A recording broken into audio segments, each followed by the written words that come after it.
신학과 과학에 대한 새로운 접근이라는 큰 주제를 가지고 지난주에는 김근주 교수님이 기독연구원 느헤미야 김근주 교수님이 구약 성경과 창조 세계관 이런 제목으로 하셨고요. 오늘은 국립과천과학관 관장이신 이정모 관장님께서 과학으로 다시 보는 창조라는 제목으로 강연을 하시겠습니다. 저희가 11시 반까지 관장님께서 강연을 해주시고 저희가 30분 정도 같이 질문도 하고 본인 또 생각을 나누고 그렇게 진행을 하겠습니다. 그러면은 우리 이정모 관장님 그 강의 시작할 때 우리 박수로 환영을 하겠습니다. 네, 감사합니다. 이정모입니다. 이렇게 목사님들, 신학하신 분들과 함께 이야기를 하게 돼서 반갑습니다. 사실은 되게 부담스럽더라고요. 되게 집사가 막 이런 거죠. 되게 부담스럽습니다. 저희 어머니가 그랬거든요. 이렇게 목사님과 싸우지 마라. 조금 막 목사님 말만 들으면 된다. 그런 집에서 자랐습니다. 근데 목사님 말들 다 달라요. 그래서 어느 목사님 말을 들어야 될지 막 모르는 거였죠. 예. 그리고 이제는 어느 날부터인가 목사님들이 이제 저보다 더 젊은 목사님들이 많이 생기고 그러면서 이제 조금씩 이제 힘들어지고 있습니다. 오늘 주제가 이렇고요. 저는 과천과학관에서 일하고 있습니다. 빨리 해야 되는 상황이어가지고요. 우리나라에 147개의 과학관이 있습니다. 그 중에 가장 크고 좋은 데라고 생각하시면 되죠.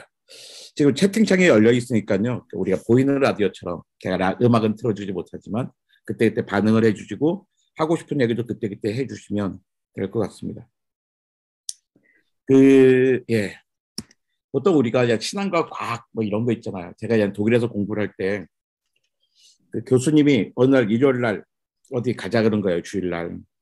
그래가지고 저는 미안합니다. 제가 교수님이 저한테 장학금을 반밖에 안 주셨어요. 이제 반은 제가 벌어야 했거든요.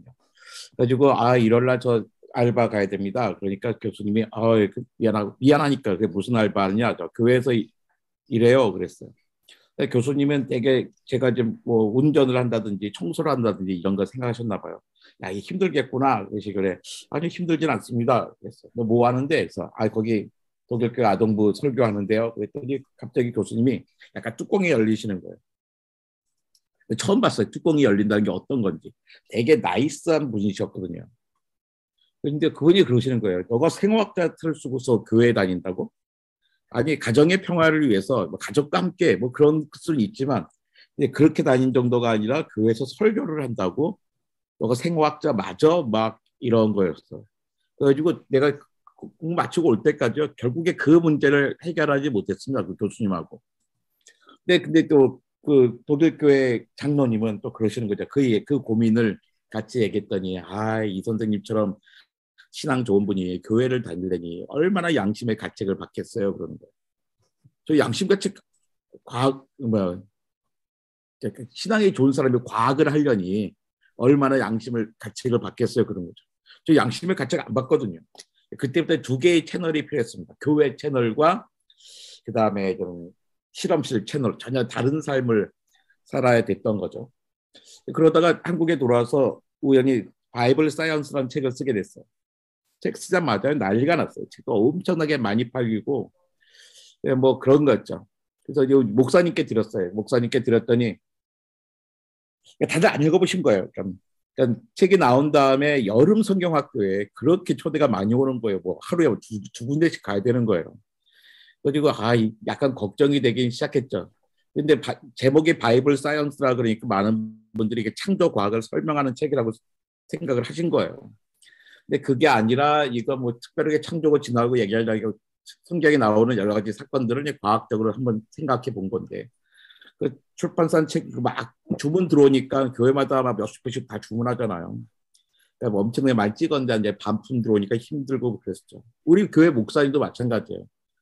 딱 서로 오해했는데 목사님께 드렸어요. 어느 날 목사님이 그 바이블 사이언스로 교회에서 오후 예배 설교를 쓰길래 강연을 하라는 거예요. 근데 저는 우리 거기 진화론 얘기도 나오는데 우리 목사님이 드디어 교회에서 이런 과학 이야기를 진화 이야기도 하라고 하나 보다라고 오해를 했고, 또 목사님은 이렇게 내가 이제 창조 과학자라고 이제 오해하셨던 거죠. 그래서 딱 오해가 보여서 이제 그 다음에야 좀 다 뭐 광고 나간 다음에야 읽어보시면서 조심스럽게 교인들이 준비가 안 된 것 같으니까 나중에 하자 하고 넘어갔어요. 다행이죠. 다행히. 실제로 지금도 가끔 교회에서 오후 예배 많이 합니다. 목사님들이 교인들 간볼 때 하는 거예요.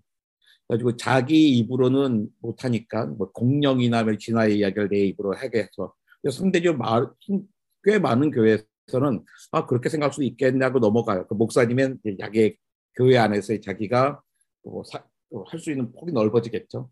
근데 어떤 장로님들은 아니 왜 그런 사람들 뭐 저런 말도 안 되는 이야기를 하게 합니까? 한결 받으면 목사님이 편하죠. 저분이 그런 분인지 몰랐어요 하고 넘어가면 되는 거였습니다. 근데 어쨌든 신앙과 과학이 별로 친하지 않아요. 그러니까 신앙과 과학 다 인류 비상의 두 날개였습니다. 정말 인류 생존력을 강화시키는 게 이것 때문이었는데, 하지만 서로 관심이 없었어요.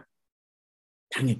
서로 신앙도 과학에 관심 없고 과학도 신앙에 관심이 없으니까 충돌 날도 없었죠. 딱 두 번, 역사상 딱 두 번 서로 관심을 가져야 될 일이 생겼고, 관심을 가지니까 충돌이 생깁니다. 그게 바로 이거예요. 지구의 운동과 생명의 진화였죠. 지구의 운동은 천동설과 지동설로 갈립니다. 지구의 천동설은 지구 우주의 중심이라고 생각했는데, 지동설은 지구 우주의 중심이 아니라 수많은 천체 하나에 불과하다고 이야기하는 거였고, 이것도 꽤 많은 시간이 걸리고 많은 사람 죽었지만 어쨌든 해결됐습니다. 지금 뭐 아직도 지구가 우주의 중심이라고 하는 분들은 없잖아요. 우리 교회 집사님 한 분 빼놓고는 아무도 안 계십니다. 근데 그 다음에 또 하나가 여전히 남아있는 게 창조론과 진화론의 문제입니다.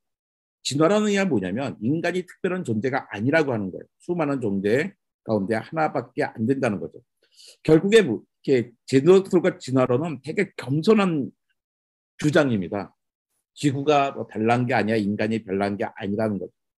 근데 이 부분들은 되게 인간 중심의, 지구 중심의 생각을 하고 싶었던 것 같아요. 그렇다면 저는 당연히 지동설, 진화론을 따른 사람입니다. 그러면 과연 천동설은 과학이 아닐까, 과학일까라는 부분을 이제 고민을 해봐야 되는 거예요. 이거 이제 먼저 짧게 살펴보겠습니다. 동해안에 가면 새벽에 뭐 1월 1일 같은 해가 딱 보이잖아요. 모든 부부들이 근데 와 소리 냅니다. 해 보면서 얼마나 장엄한지 몰라요. 이때 모든 부모님들이 소리칩니다. 영희야, 철수야, 떠오르는 태양을 보거라. 그리고선 네가 왜 특목고에 가야 되는지 막 이런 얘기 하는 거죠. 근데 모든 부부들이 얘기하잖아요. 떠오르는 태양을 보거라라고 이야기해요. 떠오르는 태양을 보라는 건 뭡니까? 지구가 태양이 가만히 있고 지구가 이렇게 지구가 가만히 있고 태양이 돈다는 거잖아요. 태양이 떠오른다는 건. 근데 우리 그게 아닌지 알고 있고 태양이 가만히 있고 지구가 자전하다 보니까 태양이 보이는 건지 알고 있단 말이에요. 그런데 모든 분이 떠오른 태양을 보라고 하지 그 어떤 분도 야 철수의 영이야 지금 지평선이 동쪽을 향해 기울고 있는 게 느껴지니? 라고 말하는 분은 한 분도 안 계세요. 그러니까 우리는 다 지동설이 맞다고 알고 있지만 느끼고 말하는 것은 천동설주의자처럼 이야기하고 있는 거죠. 그렇다고 해서 우리가 특히 뭐 부끄러워할 일은 없습니다. 왜냐하면 이 천동설주의의 우두머리가 아리스토텔레스이기 때문이에요. 아리스토텔레스 2300년 전 분입니다. 지식으로 치면요. 아리스토텔레스는 우리 발목도 안 오는 사람이에요. 그런데 우리는 여전히 많은 사람들이 아리스토텔레스를 연구하고 매년 수백 명 이상의 아리스토텔레스 전공자가 전 세계에서 박사가 되고 있고 뭐 1000편이 넘는 연구 논문이 나오고 있는 거잖아요. 왜냐면 그는 지식이 보잘것 없다 하더라도 그의 사고방식, 논리학을 우리가 그대로 쓰고 있기 때문입니다. 그러니까 이분이 아리스토텔레스가 천동설주의자라고 한다면 천동설을 아무렇게나 이야기하지 않았겠죠. 되게 논리적으로 이야기했을 겁니다. 그 주의 시작점이 바로 이거죠. 물불 공기 사원소설로 시작합니다. 만물이 4가지로 되어 있다는 거예요. 지금의 주기율표는 118개의 원소가 있습니다. 원래 우주에는 94개가 있어요.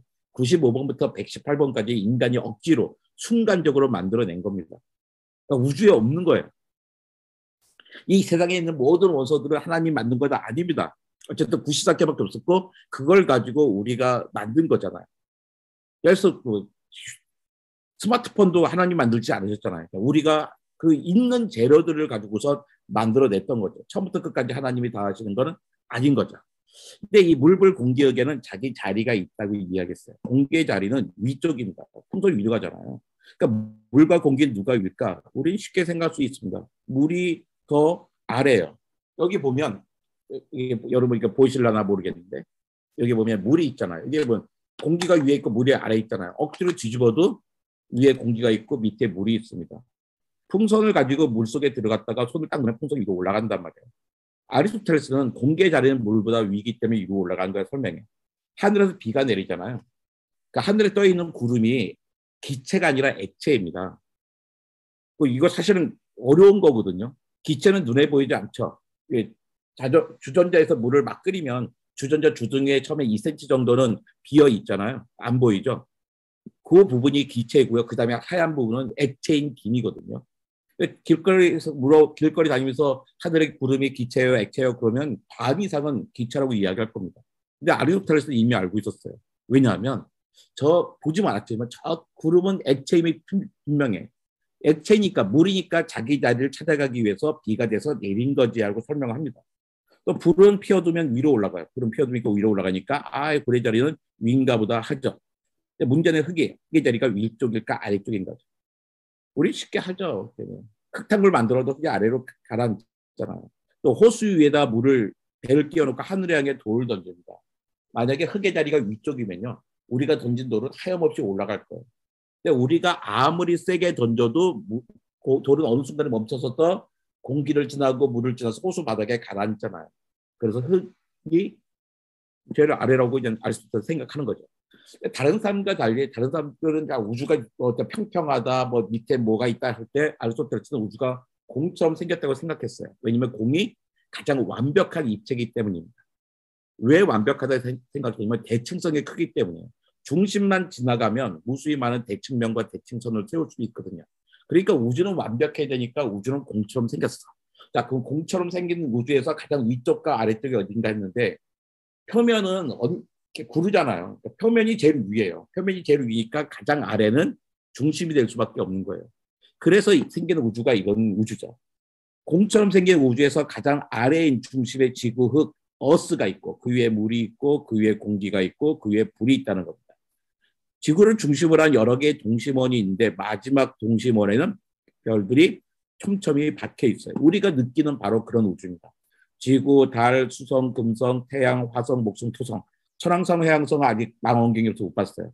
마지막 그 공에는 별들이 촘촘히 박혀 있습니다. 우리가 지금도 느끼고 그 우주예요. 그런데 밤하늘에서 이상한 걸 봤습니다. 화성을 봤더니 화성이 앞으로 쭉 가다가 화성을 봤더니 화성이 앞으로 쭉 가다가 어느 순간에 멈췄더니 다시 뒤로 와요. 그리고 다시 앞으로 갑니다. 뒤로 가는 걸 역행이라고 하거든요. 이해가 안 되는 거예요. 모든 천체는 지구를 중심으로 돈다 그랬지만 지구를 중심으로 화성이 앞으로만 가야 되잖아요. 어떻게 앞으로 가다 뒤로 가다 앞으로 갑니까? 이런 문제에 봉착했을 때 대부분 과학자들은 못 본 척하고 넘어갑니다. 그냥 600년쯤 있다가 프톨레마이오스라고 하는 그리스 천문학자가 기가 막힌 장치를 발명합니다. 바로 주전원이라고 하는 거예요. 화성이 지구를 중심으로 완벽한 원운동을 하는데 그냥 원운동을 하는 게 아니라 주전원이라고 하는 작은 원을 돌면서 원운동을 하는 거예요. 그러면 지구에서 보면 화성이 이렇게 앞으로 갔다가 뒤로 갔다가 다시 앞으로 가는 것을 볼 수가 있죠. 이 대단한 장치예요. 죄송합니다. 이 동그라미 하나만 해놨더니 어떻게 돼요? 모든 천체는 지구를 중심으로 완벽한 원운동을 한다고 하는 아리스토텔레스의 우주체계에 흠집을 주지 않으면서도 이 화성의 역행을 설명할 수 있었던 거죠. 이런 식으로 모든 다른 문제가 생기면 다른 장치를 붙이면서 이 체계를 계속 유지해 나갑니다. 언제까지냐면 코페르니쿠스가 등장할 때까지. 코페르니쿠스는 폴란드 대주교의 조카로서 그 당시 최고의 대학인 파도바 대학에 가서 공부를 합니다.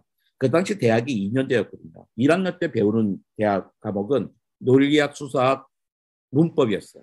요즘으로 치면 글쓰기 배우는 겁니다. 2학년 때 4과목 배우는데요. 하나가 음악은 거의 천문학이었어요. 음악, 산수, 기하, 천문이에요. 그러니까 대학에서는 뭘 배우냐면 요즘으로 치면 글쓰기와 과학을 배웠던 거죠. 그래서 대학 교육이 끝나면 그 다음에 직업학교를 가죠. 메디컬 스쿨 가서 의사가 되고, 시어리티컬 스쿨 가서 신학자가 되고, 로스쿨 가서 법학자가 되는 겁니다. 대학에서는 글쓰기와 과학을 배웠던 겁니다. 근데 이 사람이 죽기 직전에 천체 회전에 대한 책을 씁니다. 1543, 매기도 좋은 숫자죠. 근데 이 당시는 지동설을 얘기하면 불태워 죽일 때잖아요. 1543년에 쓰고 1543년에 죽었어요. 근데 그렇다고 해가지고 이때문에 죽은 건 아니고요. 그냥 아파서 죽었습니다. 금서가 된 건 무려 70년 후의 일이에요.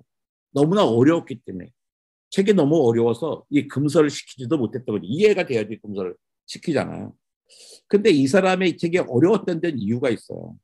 코페르쿠스는 그 전까지 역행을 설명했던 방법, 이 주전원을 가지고 설명하는 방법이 틀렸다고 이야기하는 게 아닙니다. 이것도 정말 좋은 방법이에요. 아주 뛰어난 생각인데, 근데 이것만 있는 게 아닌 것 같아요. 또 다른 방법이 있어. 뭐냐면 태양과 지구의 자리를 맞바꾸는 거지. 태양과 지구의 자리를 맞바꾸면 태양은 지구의 자리에 와 있고 지구와 달이 태양 자리에 가 있게 돼. 그러면 이런 모양이 되거든. 태양 주변을 지구가 돌고 화성이 그다음에 돌고 있지. 근데 공전 반지름이 다르니까 시간 차이가 생길 거 아니냐고. 지구에서 보면 화성이 움직이는 게 화성이 앞으로 갔다가 뒤로 갔다가 앞으로 가는 것처럼 보일 수가 있어라고 이야기하는 거예요. 그러니까 화성의 역행을 설명할 수 있는 방법이 있는데 주전원을 쓸 수 있는 방법이 있고 지구를 중심에 두고 그게 아니라 단순하게 태양과 지구 자리를 맞바꾸기만 하면 된다는 거예요. 그러니까 코페르쿠스는 이건 틀렸고 이건 맞았다고 하는 게 아니라 이렇게 설명할 수도 있고 이렇게 설명할 수도 있다고 합니다. 이게 특별하게 간단하지도 않아요. 여기 원 두 개 있잖아요. 여기도 원 두 개 있거든요. 복잡도가 똑같아요. 그런데 태양계를 다 치놓고 보면 이야기가 좀 달라집니다. 지동설의 중심은 지구가 아니라 태양이죠. 지구가 움직이니까. 천동설의 중심은 지구입니다. 근데 태양계 한 건에 놓고 보면 이런 모양이 돼요. 천동설은 아름답습니다. 하지만 되게 복잡하잖아요. 자, 우리가 조물주만 우리가 하나님이라면 태양계를 설계할 게 1번 지동설, 2번 천동설 어떤 방식으로 설계하겠습니까? 똑같이 결과가 나온다면 간단하게 만드는 게 좋은 거잖아요. 그렇죠? 이렇게 만들었다면 하나님이 이렇게 만들었다면 약간 이상한 분이에요. 왜 간단한 걸 놔두고 이렇게 복잡하게 하겠어요? 근데 천동설 주의자들이 정말 천재긴 천재였나 봐요. 이 복잡한 설계도를 가지고도 일식과 월식을 정확하게 계산했습니다. 물론 100년에 한두 명. 지금은 천문학과만 가면요. 일식과 월식을 계산하기 쉬워요. 너무나 간단한 구조를 가졌기 때문이죠. 근데 이렇게 가서 그 상태 됐는데 아직도 지동 넘어가지 않았어요. 지동설을 넘어가기 위해서는 그 다음에 갈릴레오는 그냥 전세 최고의 천재였어요. 하지만 천재였지만 이걸 코페르쿠스 책을 이해는 할 수 있었지만 이것도 맞고 저것도 맞다고만 생각한 거죠. 근데 그 사람은 운이 좋았습니다. 바로 망원경이 그 사람의 활동할 때 들어온 거예요. 1608년에 르페르쉐이라고 하는 네덜란드 안경공이 망원경을 발명했습니다. 이듬해인 1609년에 어떤 사람이 망원경을 사서 이탈리아에 출국해요. 갈릴레오는 망원경을 구경도 못했어요. 구경도 못했지만 그거보다 더 좋은 망원경을 만들어내요. 원래 그런 사람이에요. 재주가 좋은 사람이에요. 이 망원경으로 하늘을 봐요.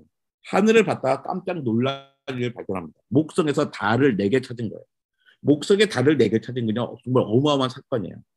지난 2009년이 유엔이 정한 세계 천문의 해였습니다. 왜 유엔이 2009년을 세계 천문의 해로 정했냐면 1609년에 갈릴레오가 망원경으로 하늘을 봐요. 그때부터 400주년 된 걸 기념한 거예요. 아니, 망원경으로 하늘 본 게 뭐 대단하다고 그걸 400년 지나서 그 기념을 해. 이제 정말 대단한 사건이 있어요. 뭐냐면 목성에 달을 4개 봤거든요. 그때까지만 해도요. 아리스토텔레스는 그냥 진리였습니다. 아리스토텔레스를 의심하면 나쁜 놈이에요. 근데 아리스토텔레스는 모든 천체는 지구를 돈다 그랬잖아요. 근데 목성에 달이 4개가 있는 거예요. 이거 뭡니까? 모든 천체가 지구를 도는 게 아닌데 적어도 4개는 목성을 도는 거잖아요. 이때쯤 되면 뭐냐면 야 우리가 세상 사람들에게 다니면서 아리스토텔레스 엉터리야 하고 이야기할 수는 없지만 적어도 지식인들은 뒤에서 아리스토텔레스를 의심할 수 있는 거 아니야라는 문화가 생길 수 있는 거죠. 물론 이게 지동설의 증거는 아닙니다. 저거 빼놓고 다 돌 수도 있는 거잖아요. 많은 증거가 필요해요. 그 중에 하나가 바로 이겁니다. 금성의 크기에 그러니까 모양이 달라지는 거예요. 금성이 그 금성이 지구를 돈다면 금성이 달처럼 모양은 바뀌더라도 크기는 일정해야 되잖아요. 이렇게 작았다가 컸다 한단 말이에요. 이건 금성이 지구를 도는 게 아니죠.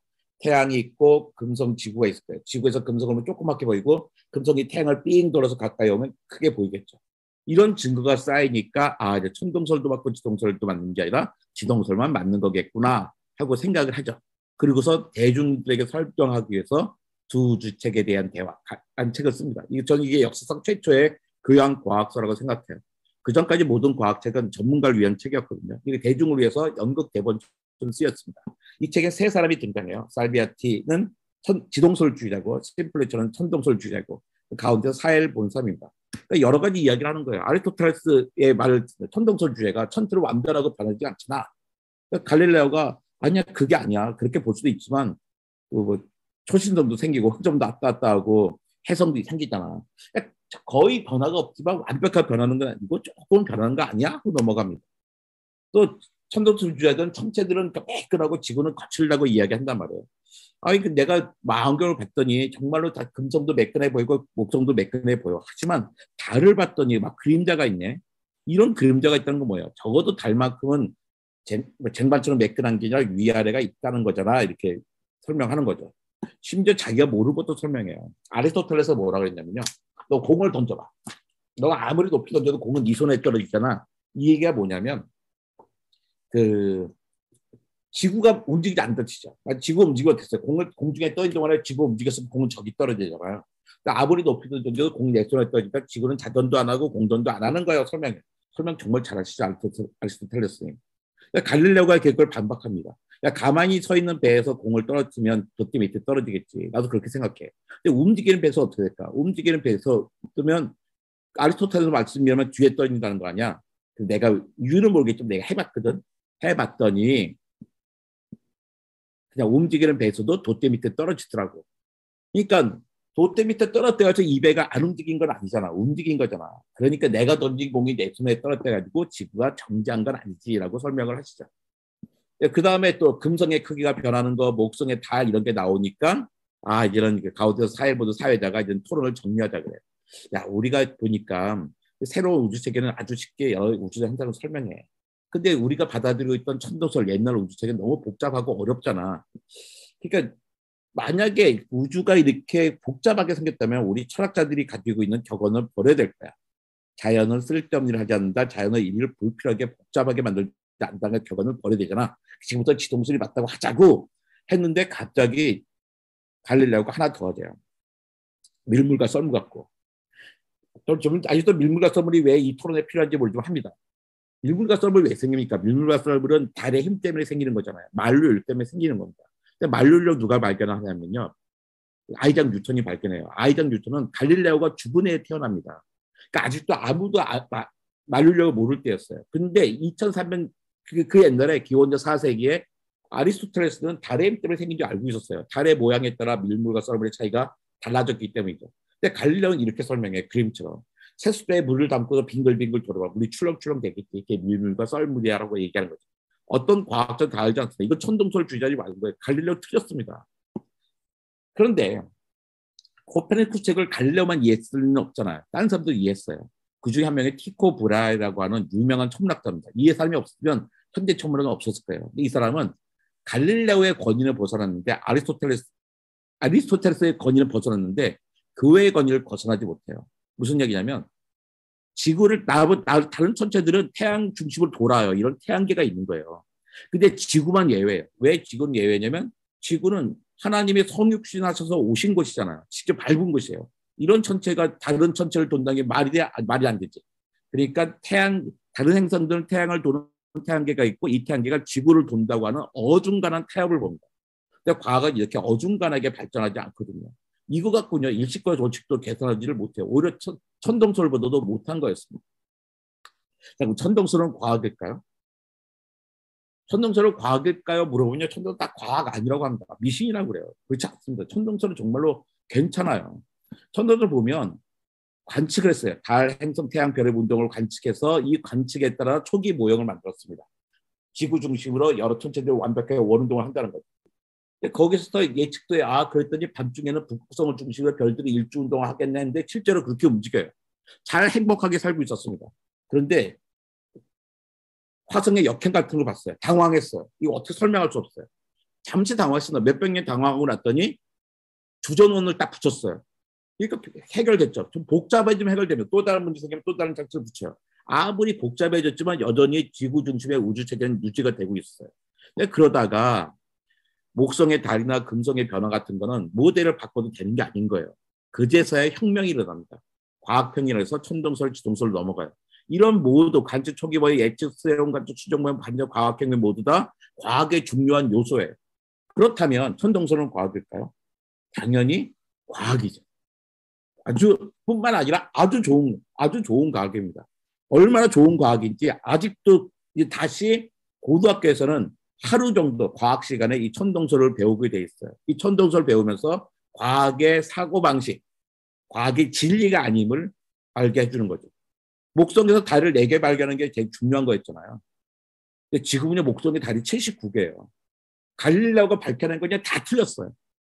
다 갈릴레오가 알고 있던 건 다 틀렸습니다. 하지만 갈릴레오 때문에 우주관이 바뀌었던 거죠. 어떤 과학도 영원한 진리는 아니에요. 그럼 마찬가지로 천동설은 과학일까? 과학이라고 그랬어요. 그러면 창조론은 과학일까? 결론부터 얘기하면 과학 아닙니다. 그거 과학 아니라고 이야기하고 시작하는 거예요. 그러니까 시계공과 설계자가 있는데요. 우리가 너무나 많이 하고 있는 얘기죠. 윌리엄 페일리라고 하는 찰스 다윈이 가장 존경했던 찰스 다윈이 그 케임브리지의 크리스티 컬리지에 있는데 거기는 기숙학교잖아요. 그 윌리엄 페일리라는 교수가 학생 때 쓰던 방에 찰스 다윈이 그 방을 물려받습니다. 그러니까 되게 영광으로 생각하고 거기서 가장 중요한 학자였어요. 페일리가 이런 얘기합니다. 풀밭을 거닐다가 돌 하나가 발에 채였고 그 돌이 어떻게 거기에 있게 되었는지를 묻는다고 가정해보자. 내가 아는 한 그 돌은 항상 거기에 있었다고 답할 수 있을 것이다. 그러나 내가 땅에서 시계를 발견했고 그 시계가 어떻게 거기에 있게 되었는지를 묻는다고 가정해보자. 앞서 했던 것처럼 그 시계가 언제나 거기에 있었다는 답은 생각할 수 없을 것이다. 반대로 시계의 모든 부품들의 정교한 조합은 우리로 하여금 다음과 같이 결론을 내리게 만든다. 그 시계는 제작자가 있어야만 한다. 우리가 실제로 발견한 그 목적을 위해서 시계를 만들고 시계의 구성을 이해하고 시계 용도를 의도해서 만든 한 기술자 또는 여러 명의 기술자들이 있어야만 한다. 이것을 우리 설계자라고 이야기합니다. 이게 그 당시에 다윈 이전에 가장 좋은 생명의 기원에 관한 과학적인 설명이었습니다. 근데 다윈이 무슨 천재가 하늘에서 또 그래서 다윈 진화론을 만든 건 아니거든요. 이미 진화론을 만들 수밖에 없는 배경이 있었어요. 먼저 17세기에 과학혁명이 일어났습니다. 과학이 엄청나게 발전한 거예요. 이게 뭐냐면 이런 거죠. 이렇게. 코페르니쿠스부터 뉴턴까지의 이런 과학자들에 의해서 세계관이 바뀌어요. 이게 바로 과학혁명이거든요. 이 과학혁명의 결과 그러니까 이 영국에서는 과학과 전통적 세계관이 동맹을 강화합니다. 근데 결국 과학과 신학이 결합된 거예요. 자연신학이라는 게 등장하게 되죠. 그러니까 신학자들이 과학자를 겸하게 된 거였어요. 네, 그러면서 이제 다 그 결과가 윌리엄 페일리 아까 말씀했던 그 시계공 이야기가 나오는 게 되는 겁니다. 네, 그래서 가장 그 시계공 이야기를 단순하게 이야기하면 이런 거예요. 길에서 시계를 발견했던 것은 시계 제작자가 있다는 뜻이다. 그런데 딱정벌레와 나비는 시계보다 훨씬 더 복잡하고 각 기관의 쓸모가 분명하다. 이것은 창조주가 있다는 뜻이다. 아까 페일리의 그 다음 결론입니다. 당연히 다윈도 이 결론을 받아들이죠.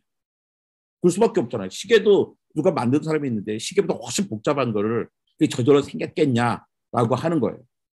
또 이제 분류학이 발달돼요. 옛날에는 모든 유럽에서는 그냥 동식물의 이름이 있었던 거예요. 근데 세계가 좁아졌다는 유럽을 벗어나서 전 세계를 다니게 되면서 자기네가 보지 못했던 무수히 많은 생물을 알게 됐습니다.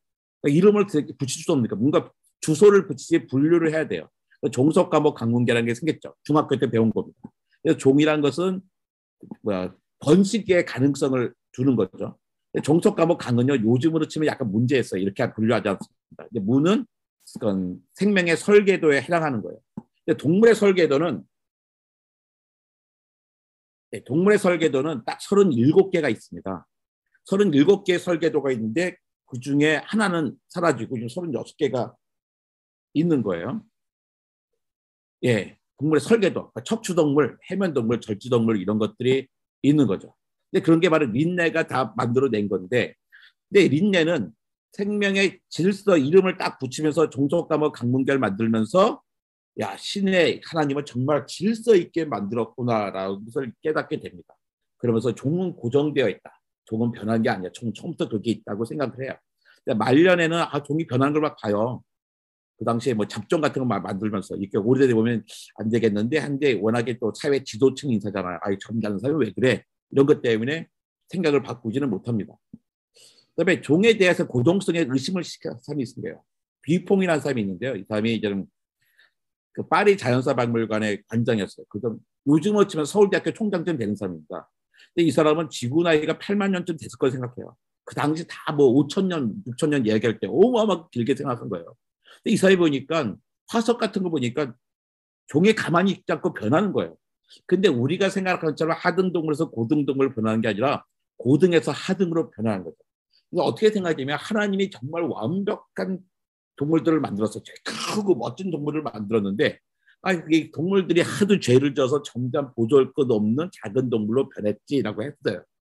그런데 뭐 근거는 없고 그냥 믿었던 거예요. 진화 지금 없는 화석들이 많으니까. 근데 또 이거예요. 아니 점잖은 분이 왜 저래? 나오니까 이걸 철회할 수밖에 없었죠. 근데 그 와중에도 이렇게 이름이 긴 라마르크는 이름이 길다는 건 뭐예요? 신분이 되게 높은 사람이잖아요. 그러니까 약간 자기 마음대로 이야기합니다. 아니야, 그렇지만 종이 변한다니까. 종이 어떻게 변하냐면 환경에 적응하면서 자기의 몸을 바꾸는 거야. 근데 그 변형이 자손에게까지 유전된다는 거지. 가지고 뭐 이런 거 있잖아요. 길이 원래 처음에는 목이 짧았는데 좀 더 높은 거 먹으려다 보니까 목이 길어졌다는 거예요. 획득 형질의 유전이라고 하면 이게 틀렸다고 배워요. 학교 때 획득 형질의 유전은 틀렸다고 배웠어요. 근데 또 그렇지 않아요. 획득 형질은 유전되는 부분이 있습니다.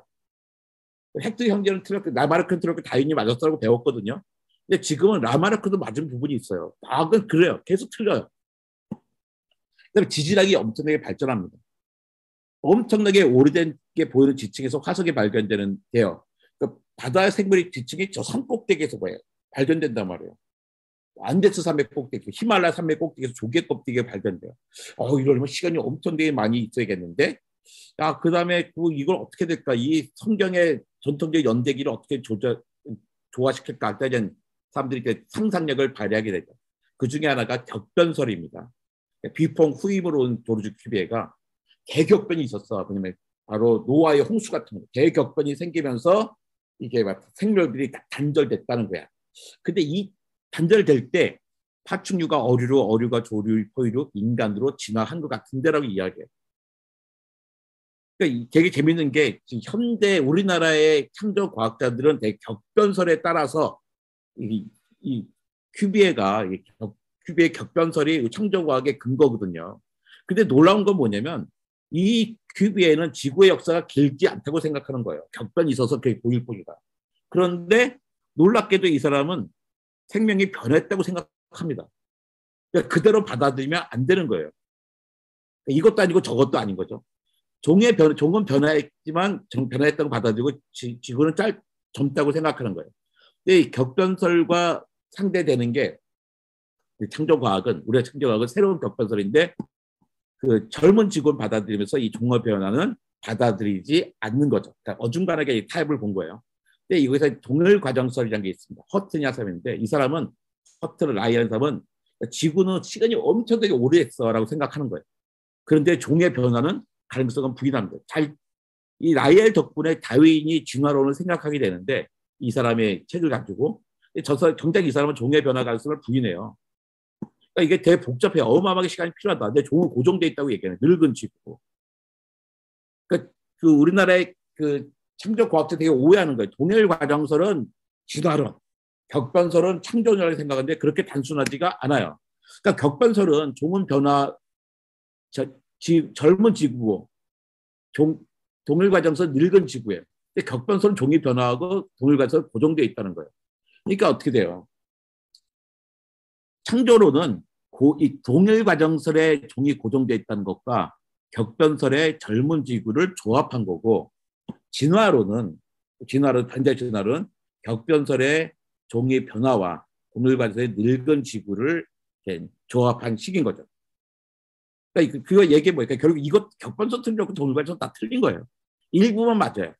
지구가 오래됐다는 건 맞습니다. 격변설은 변화했다는 것만 맞는 거죠.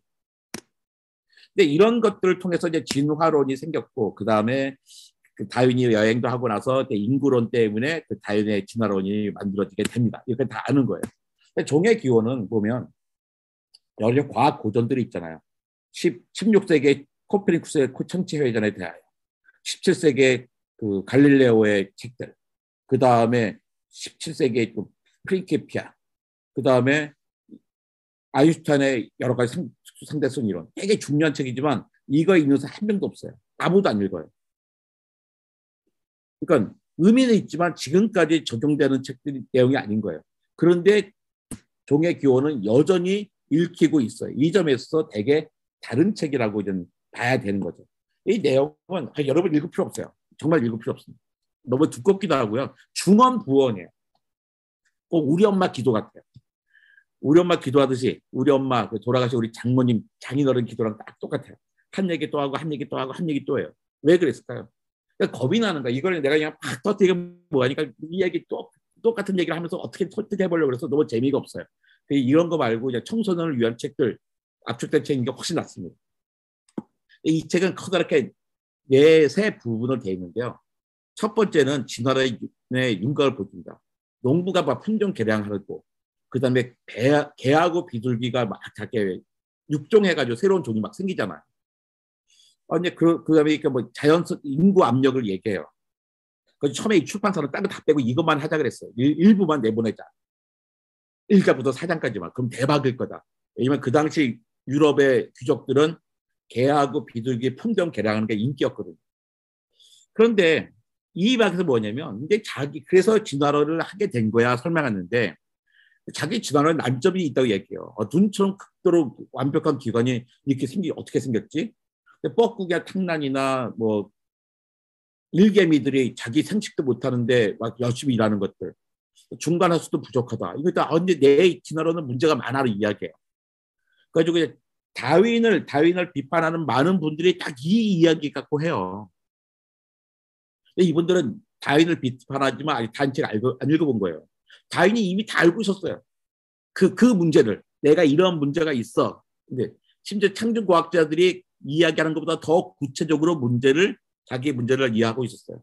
그럼에도 불구하고 내 이론은 문제가 많지만 그럼에도 불구하고 그 화석자료는 불완전하지만 종의 시간적 변화가 분명히 있고 식물과 동물의 지리적 분포라든지 흔적 기관 이런 것들이 있으니까 결국에 진화론이 우월한 것 같아라고 마무리를 하는 거죠. 이 종의 기원의 핵심 키워드가 3개입니다. 자연선택, 성선택, 생명의 나무예요. 생명의 나무 옛날부터 있었던 거고요. 자연선택과 성선택이 이제 다윈이 만들어낸 거죠. 자연선택이냐 아니면 그 다음에 사진을 보면 대충 짐작하실 거예요. 그 이야기 짧게 해보겠습니다.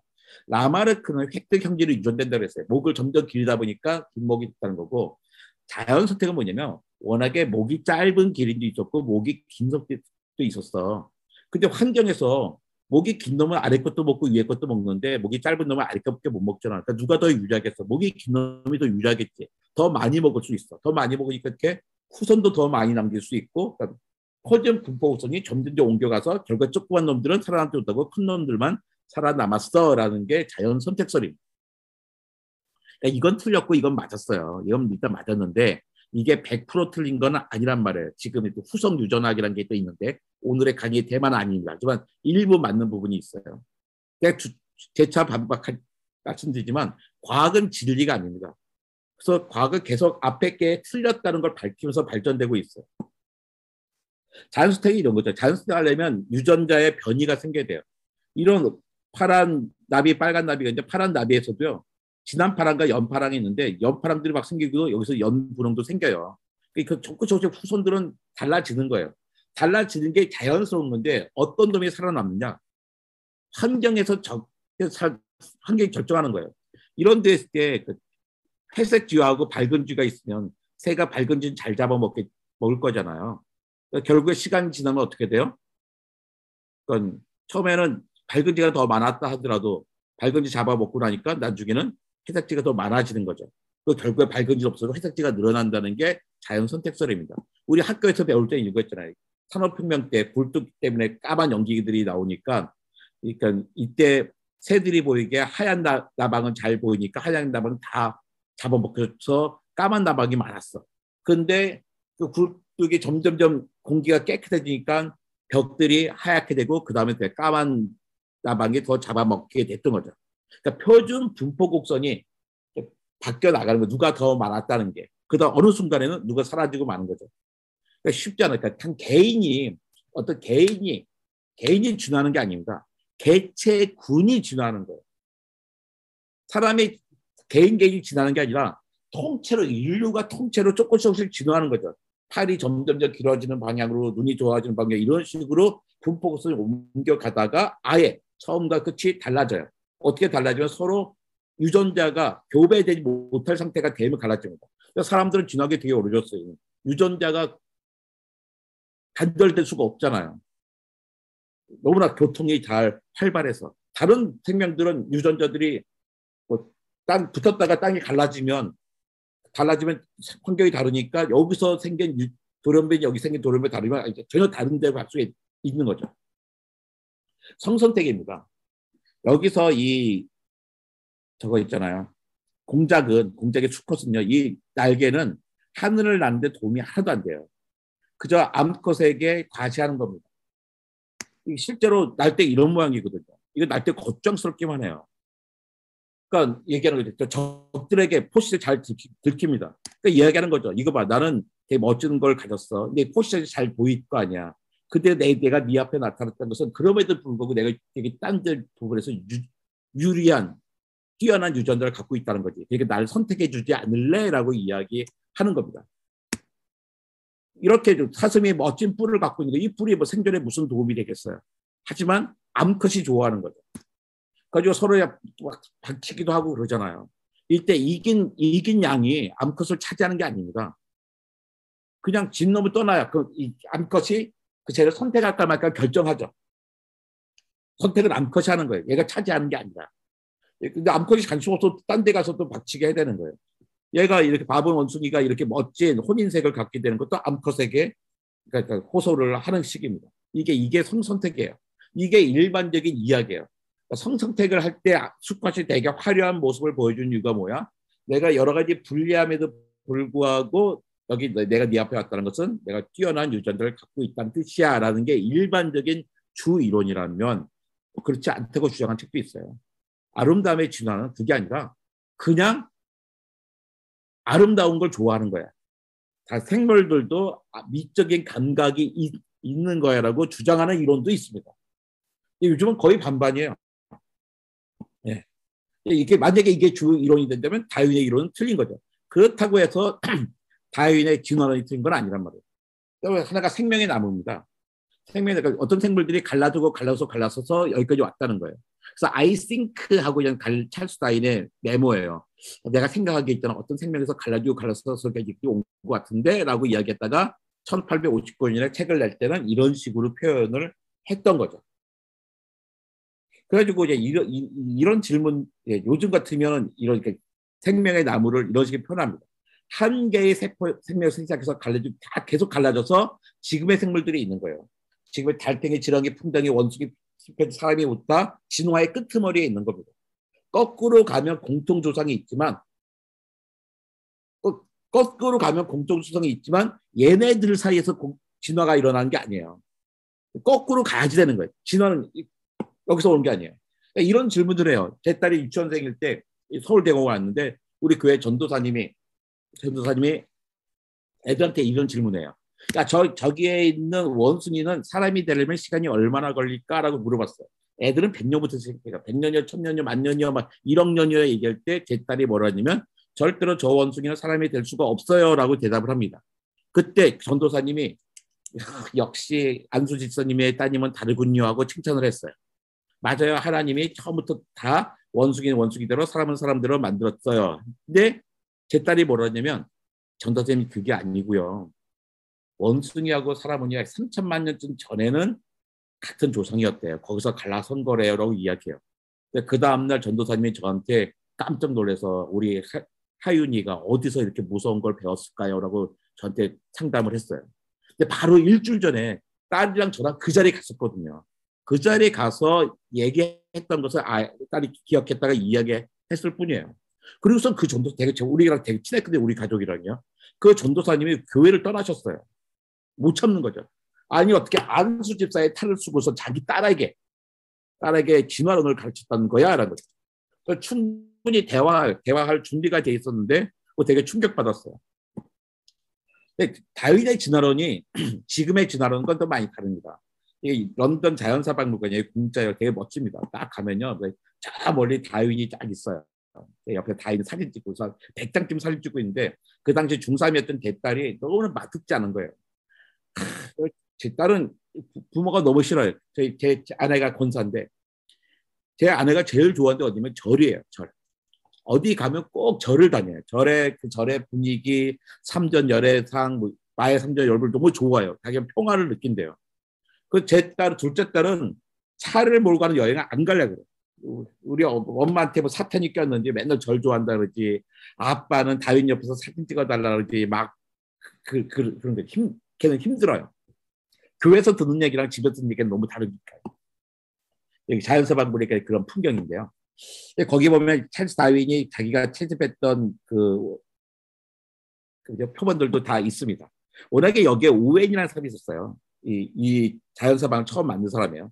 이 분이 정말 대단한 분류학자예요. 과학자 뛰어난 사람입니다. 아주 뛰어난데 이 사람의 한계는 뭐냐면 종이 고정됐다고 생각했던 거예요. 그런데 한 10년쯤 전에 런던 자연사발의 과학자들이 그 자리에 있었던 이 사람의 초상화를 과감히 없애버리고 그 자리에 다윈을 만들어 놨죠. 이때까지 면역 보고 150년 정도 걸렸어요. 런던의 자연사박물관의 과학자들도 이 사람을 치우기가 쉽지 않았던 겁니다. 이만큼 쉽지 않아요. 제가 오늘 목사님들에게 엄마한테 가가지고 내가 목사님들하고 진화론 얘기했으면 우리 엄마 또 뒤집어 주세요. 이거 비밀이에요, 비밀. 원래 다윈의 진화론에서 그 다음에 이제 유전학이 등장하잖아요. 유전학이 등장하면서 현대 진화론이 옵니다. 다윈이요 유전학을 몰라가지고요 되게 힘들었어요. 다윈이 유전학만 알았어도 다윈의 고민의 90%를 해결할 수 있었을 거예요. 그러니까 지금 우리가 갖고 있는 진화론은 다윈의 진화론과 많이 다릅니다.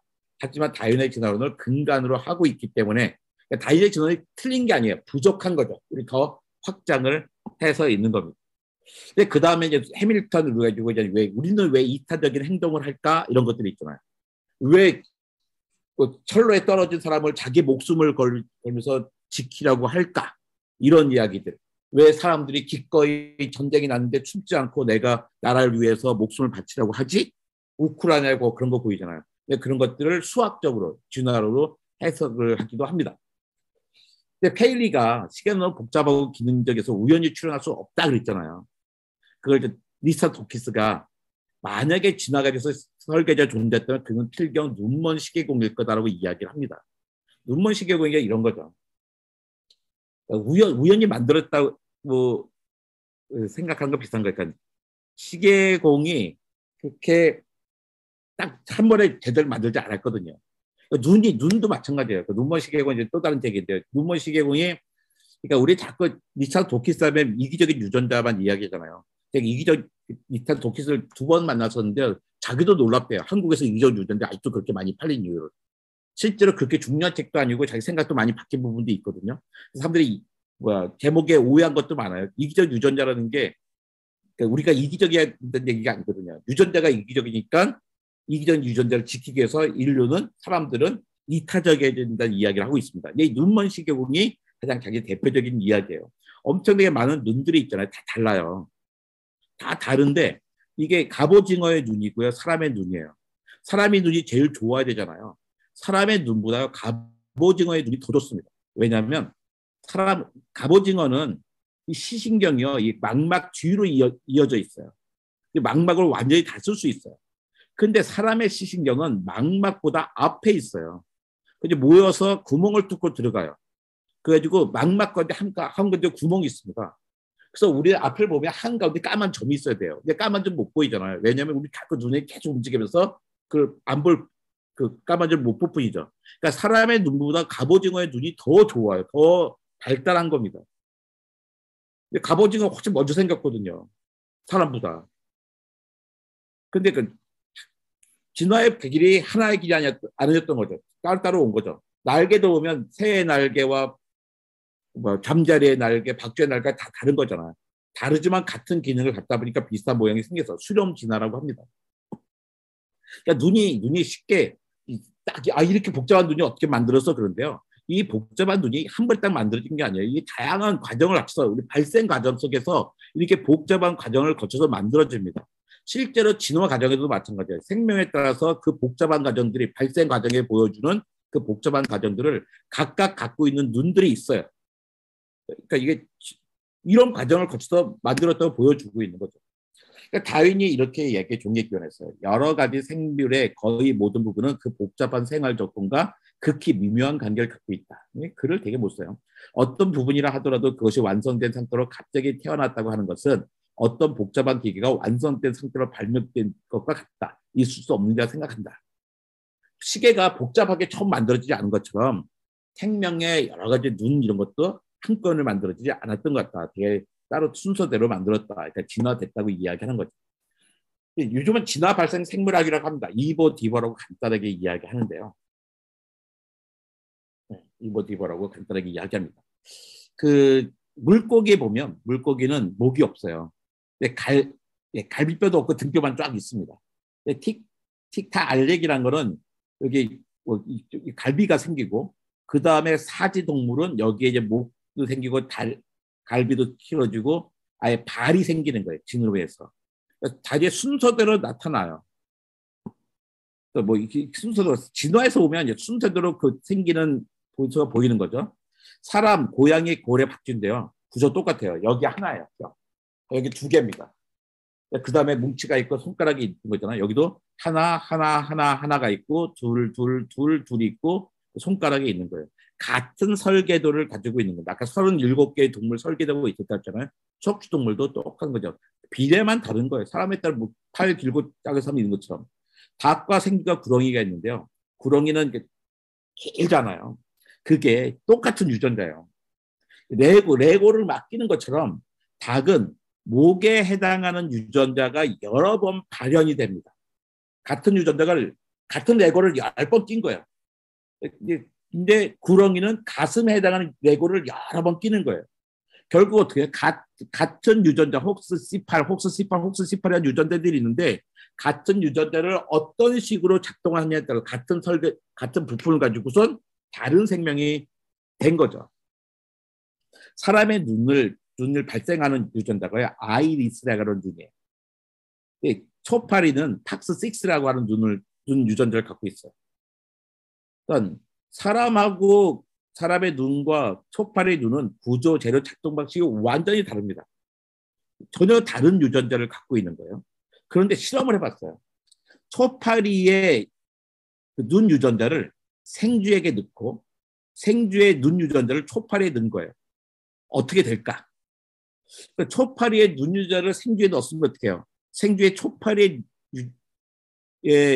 눈이 생겼을 거 생각했잖아요. 그런데 초파리 자리에요. 그 초파리의 눈이 생기고 생쥐의 눈 자리에는 생쥐의 눈이 생깁니다. 초파리의 눈 자리에 분명히 생쥐에는 초파리의 자리에 생쥐의 유전자를 갖고 생쥐의 유전자에 초파리 유전자를 가진데도 불구하고 그 유전자가 아니라 출처 유전자가 아니라 그냥 자기께 생기는 거예요. 이 얘기는 뭐냐면 어떤 눈이 발생하는가는 유전자의 구성과 상관이 있는 게 아니라 스위치를 켜냐 안 켜냐의 문제라는 거죠. 그래서 똑같은 유전자가 전혀 다른 생명에게는 다른 방식으로 쓰이고 있습니다. 사람의 A란 유전자가 A란 기능을 할 때 다른 동물에게는 그 유전자가 똑같이 A란 기능을 하는 게 아니라 그 생물에게 맞는 기능을 한다는 거예요. 그래서 진화생물학이 이야기하고 있는 거는 생명체의 중요한 발생을 기한 툴킷 유전자가 있다. 이 툴킷 유전자가 다른 생명 사이에 보존되어 있어요. 그래서 발생 과정을 조절하는 스위치 역할을 하는데 진화라는 것은 새로운 유전자를 만들어내는 것이 아니라 있는 유전자의 스위치 체계를 바꾸는 거란 거죠. 찰스 다인이 몰랐던 겁니다.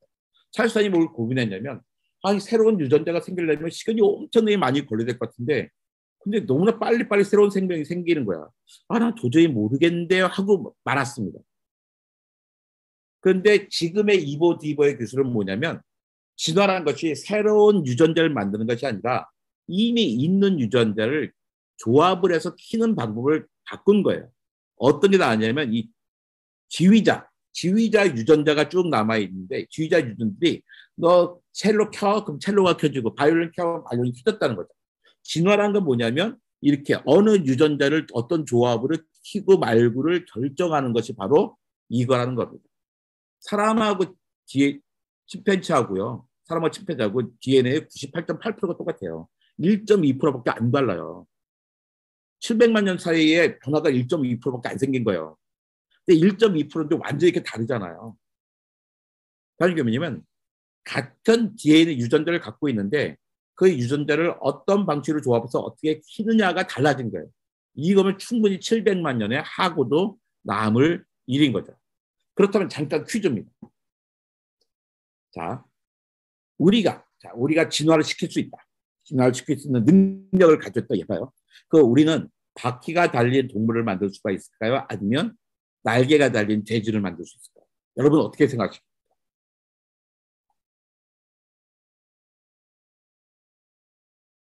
채팅창에 간단히 얘기해 보시죠.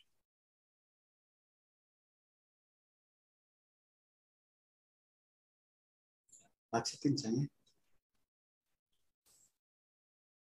어려운 문제입니다. 어려운 문제. 우리가 만들 수 있는 건요. 날개가 달린 돼지입니다. 왜일까요? 바퀴라는 유전자는요. 생명계 안에 없어요.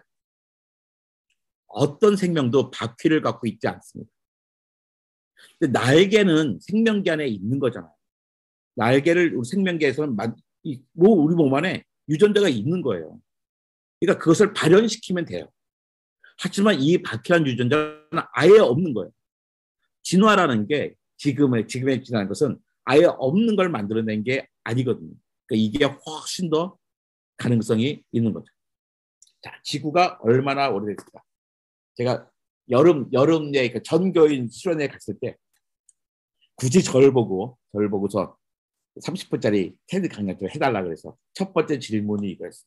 지구가 얼마나 오래됐을까요? 약 6,000년에서 10,000년, 10만 년, 10억 년, 50억 년, 150억 년쯤 돼요. 근데 이제 뭐 이렇게 했을 때 다 다르잖아요. 6,000년에서 10,000년쯤이라고 대답할 수 있는 사람들이 청년들이에요. 고등학생 청년들. 되게 창조 과학에 빠져있는 친구들이 이야기하고요.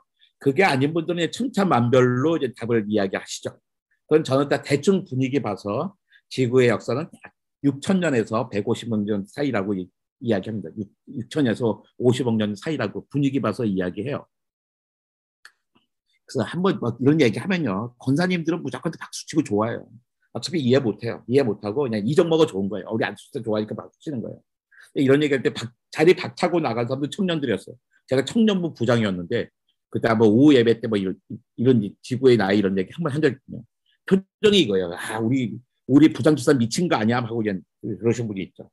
충분히 오히려 나이가 많으신 분들은 같이 생각할 수가 있는데 이상하게 청년들이 되게 딱 그 고정되어 있습니다. 그래서 저는 가장 큰 문제라고 생각합니다. 교회. 창조 과학의 무서운 오류 중에 하나가요. 성서를 문자 그대로 읽는다는 겁니다. 저는 그러니까 1980년대 이거 다 끝났다고 생각했어요. 1980년대, 70년대, 80년대 뭐 이런 거 저는 갖고 교회에서 토론하고 그랬다가 그냥 다 끝났는데 더 이상 뭐 축자 모서 이런 거 없다고 생각했는데 유학 갔다 왔더니 다시 이게 교회에서 이게 또 주류가 돼버렸더라고요. IMF를 겪으면서 엄청나게 보수화된 걸 느껴요. 자, 하늘에 계신 우리 아버지는 어디에 계실까요? 문자 그대로 하는데 내가 교회에서 똑같이 물었습니다. 당신들 생각하는 하늘이 어디 있냐? 구름이 동동 떠다니는 것이냐? 아니면 햇빛이 파랗게 보이는 거기까지냐? 비행기 타면 그 위 구름은 저 아래에 있잖아요. 아니면 별이 반짝이는 저것이냐? 아니면 별과 별색 까맣게 보이는 허공이. 구름이 덩덩 떠다니는 곳이면요 10km밖에 안 돼요. 파랗게 보이는 거 100km. 더가 135억 광역까지 되거든요. 우리 어딘지 모르는 거잖아요. 그 당시 사람들은 뭐 하늘에 계신 우리 아버지라고 이야기합니다. 근데 지금 얘기하면 하늘에 계신 우리 아버지라는 게 우리를 다 내려다보고 있고 우리를 다 알고 있다는 뜻이지 정말 저 위에 있다고 우리가 이야기하는 거는 아니잖아요. 근데 우리 장인어른 그랬거든요. 하나님한테 하늘에 계신 우리 아버지 꼭 위에 쳐다보고 말씀하세요. 내가 그랬어요. 아니 우리 옆에 있다니까 왜 옆을 보시 자꾸 위를 봐요. 그러니까 전통에 남아있는 거죠. 또 하나가 그냥 중간 화석이나 미싱 링크 이런 얘기 막 해요. 왜 중간 화석이 안 보일까 막 이런 얘기 하잖아요. 이게 진화론 책이 엄청나게 많이 나온 그림이잖아요. 정말 엉터리 그림이에요. 그러니까 진화론을 주장하는 사람들, 진화를 맞다고 생각하는 사람도 진화를 잘 이해 못하고 있어요. 이런 그림이 있었다니까. 원숭이가 침팬지가 되고 점점 이랬을 때 있잖아요. 이게 가장 대표적인 오개점입니다. 그러니까 이거 있었잖아요. 이런 생명들이 다 진화의 끄트머리에 있는 것들이지. 달팽이 지렁이 풍계 원숭이 침팬지 사람이 끄트머리에 있는 거지 원숭이가 침팬지가 되고 침팬지가 사람이 된 게 아니란 말이에요. 또 중간 화석이라는 게 화석은 만들어지기 어려워요. 지금 살고 있는 종만요 1000만 종이 넘습니다. 살았던 종은 혹시 많겠죠. 근데 화석이 발견된 건요 25만 종밖에 안 돼요. 그러니까 살고 있는 1000만 종이 살고 있는데 화석은 25만 종밖에 발견되지 않았단 말이에요. 화석이 만들어지기 얼마나 어렵겠어요. 발견된 게 어려워요. 그러니까 모든 화석이 발견되는 게 아니에요. 그럼에도 불구하고 수많이 많은 중간 화석이 있으면 아 중간 화석이 없잖아. A와 B 사이가 없잖아. C를 찾아냈어요. 그 다시 A와 C 사이를 또 요구합니다. 서울부터 부산까지 차를 타고 가는데 차를 타고 가다가 대전쯤에서 과속닥들 뗐어요. 대구에서 떼고. 그렇다면 어떡해요? 아, 저 사람은 서울부터 부산까지 차를 타고 갔다고 생각하면 되잖아요. 근데 자꾸 그 대전하고 대구 사이에는 증거가 없는 데라고 이야기하는 건 똑같아요. 그렇게 말도 안 되게 자꾸 중간을 가서 잃어버린 꼴을 요구하는데 그럼에도 불구하고 이미 고래는 8단계 인간만 해도 12단계의 중간 화석이 있습니다. 그 다음에 또 하나 이제는 연력학 제2법칙에 대한 오해가 있어요. 연력학 제2법칙이 뭐냐면 닫힌 시스템에서 엔트로피는 시간이 지날수록 좀 더 늘어난다는 거예요. 복잡도가 늘어난다는 거예요. 그러니까 가만히 있으면 방에 막 흐트러지잖아요. 방귀 냄새가 퍼지고 퍼진 방귀 냄새가 방귀가 저절로 병 안으로 모이지 않죠. 흐트러 놓은 책이 저절로 쌓이지 않잖아요. 점점 복잡한 방향으로 물리적 현상을 복잡하게 돼요. 흐트러지게 됩니다. 복잡도가 너무 퍼지는 방향으로 되는 거거든요. 연력학 제2법칙은 닫힌 시스템에서 엔트로피는 시간이 지나서 늘어난다. 간단하게 엔트로피가 뭐냐면 무질소도예요. 그러니까 무질소도가 늘어난 게 과학적인 건데 그런데 진화론에서는 시간이 지날수록 점점 더 복잡한 생물로 진화하잖아. 고등생물, 좀 더 정리된 생물로 진화하잖아. 그러니까 진화론은 틀렸지라고 창조과학에서 이야기합니다. 근데 이게 창조과학을 몰라서 그래요. 연력법칙을 몰라서 그래요. 닫힌 시스템에서 엔트로피가 진화한다고 했잖아요. 그런데 사람들 봐요. 수정란, 태아, 아기, 어린이, 청소년, 성인으로 가죠. 우리가 진화를 놔두고 이걸 갖다 부정할 수 없잖아요. 그죠? 수정란, 태아 점점 더 복잡하게 가고 있어요. 그런데 닫힌 시스템이에요. 닫힌 시스템. 닫힌 시스템이 이게 뭐냐면 에너지와 물질이 이동하지 않는 거예요. 지구가 닫힌 시스템일까요? 아니죠. 지구에는 태양에서 엄청나게 에너지가 나오고 우주에서 온속도 떨어지고 그러잖아요. 생명체가 닫힌 시스템인가요? 외부에서 양분이 들어오고 우리 싸기도 하잖아요. 닫힌 시스템이 아닙니다. 그러니까 에너지와 물질이 투입된 상태는 없어요. 근데 왜 이런 걸 만들었냐면 물리학이 너무 복잡하니까 최대한 단순하게 시스템을 만드는 거죠. 상상의 시스템을 만들었고 이런 시스템에서는 엔트로피가 증가할 거라고 이야기했는데 이 부분을 생략하고 넘어간 거죠. 그 창조 진화 스펙트럼에서 창조론이 간단하지 않아요. 창조론인데 평평한 지구 창조론이 있습니다. 미국이 엄청나게 많아요. 지구는 둥글잖아요. 이게 평평하다는 거예요. 학회에 수만 명 모인다. 지구 중심 창조론. 여전히 지구가 우주의 중심이라고 생각하는 게 있어요. 우리나라에 없어요. 다행히. 젊은 지구 창조론, 간격갭 창조론. 그러니까 섬세에서 하루와 이틀 사이가 엄청나게 차이가 많이 나는 거야 라고 생각하는 거죠. 또 날치대 창조론. 첫째 날이 뭐 고생대 무슨 개였으면 둘째 날은 또 고생대 무슨 기야, 또 패는 게 뭐 트라이스기 막 이런 식으로 생각하는 거고요. 점진적 창조론, 하루 조금씩 창조됐다고 이야기하는 거. 진화적 창조론, 유신 진화론, 불가지론적 진화론, 유물론적 진화론이 있습니다. 근데 딱 보면 요 사이를 둬서 이게 젊은 지구, 늙은 지구예요. 그러니까 여기도 되게 다양해요. 근데 다행히 우리나라는 좀 단순해요. 평평한 지구 창조론은 없어요. 지구 중심 창조론은 없어요. 그러니까 이거 다 어디냐면 미국에 있는 거예요, 미국에. 창조론과 진화론이 대결한다는 전 세계 두 나라밖에 없어요. 한국하고 미국, 카나다 일부.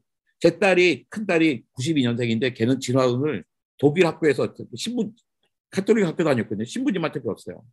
근데 여기서 보면 우리나라에 있는 창조론은 딱 요만큼입니다. 젊은 지구 창조론과 창조과학회. 창조과학회가 젊은 지구 창조론입니다.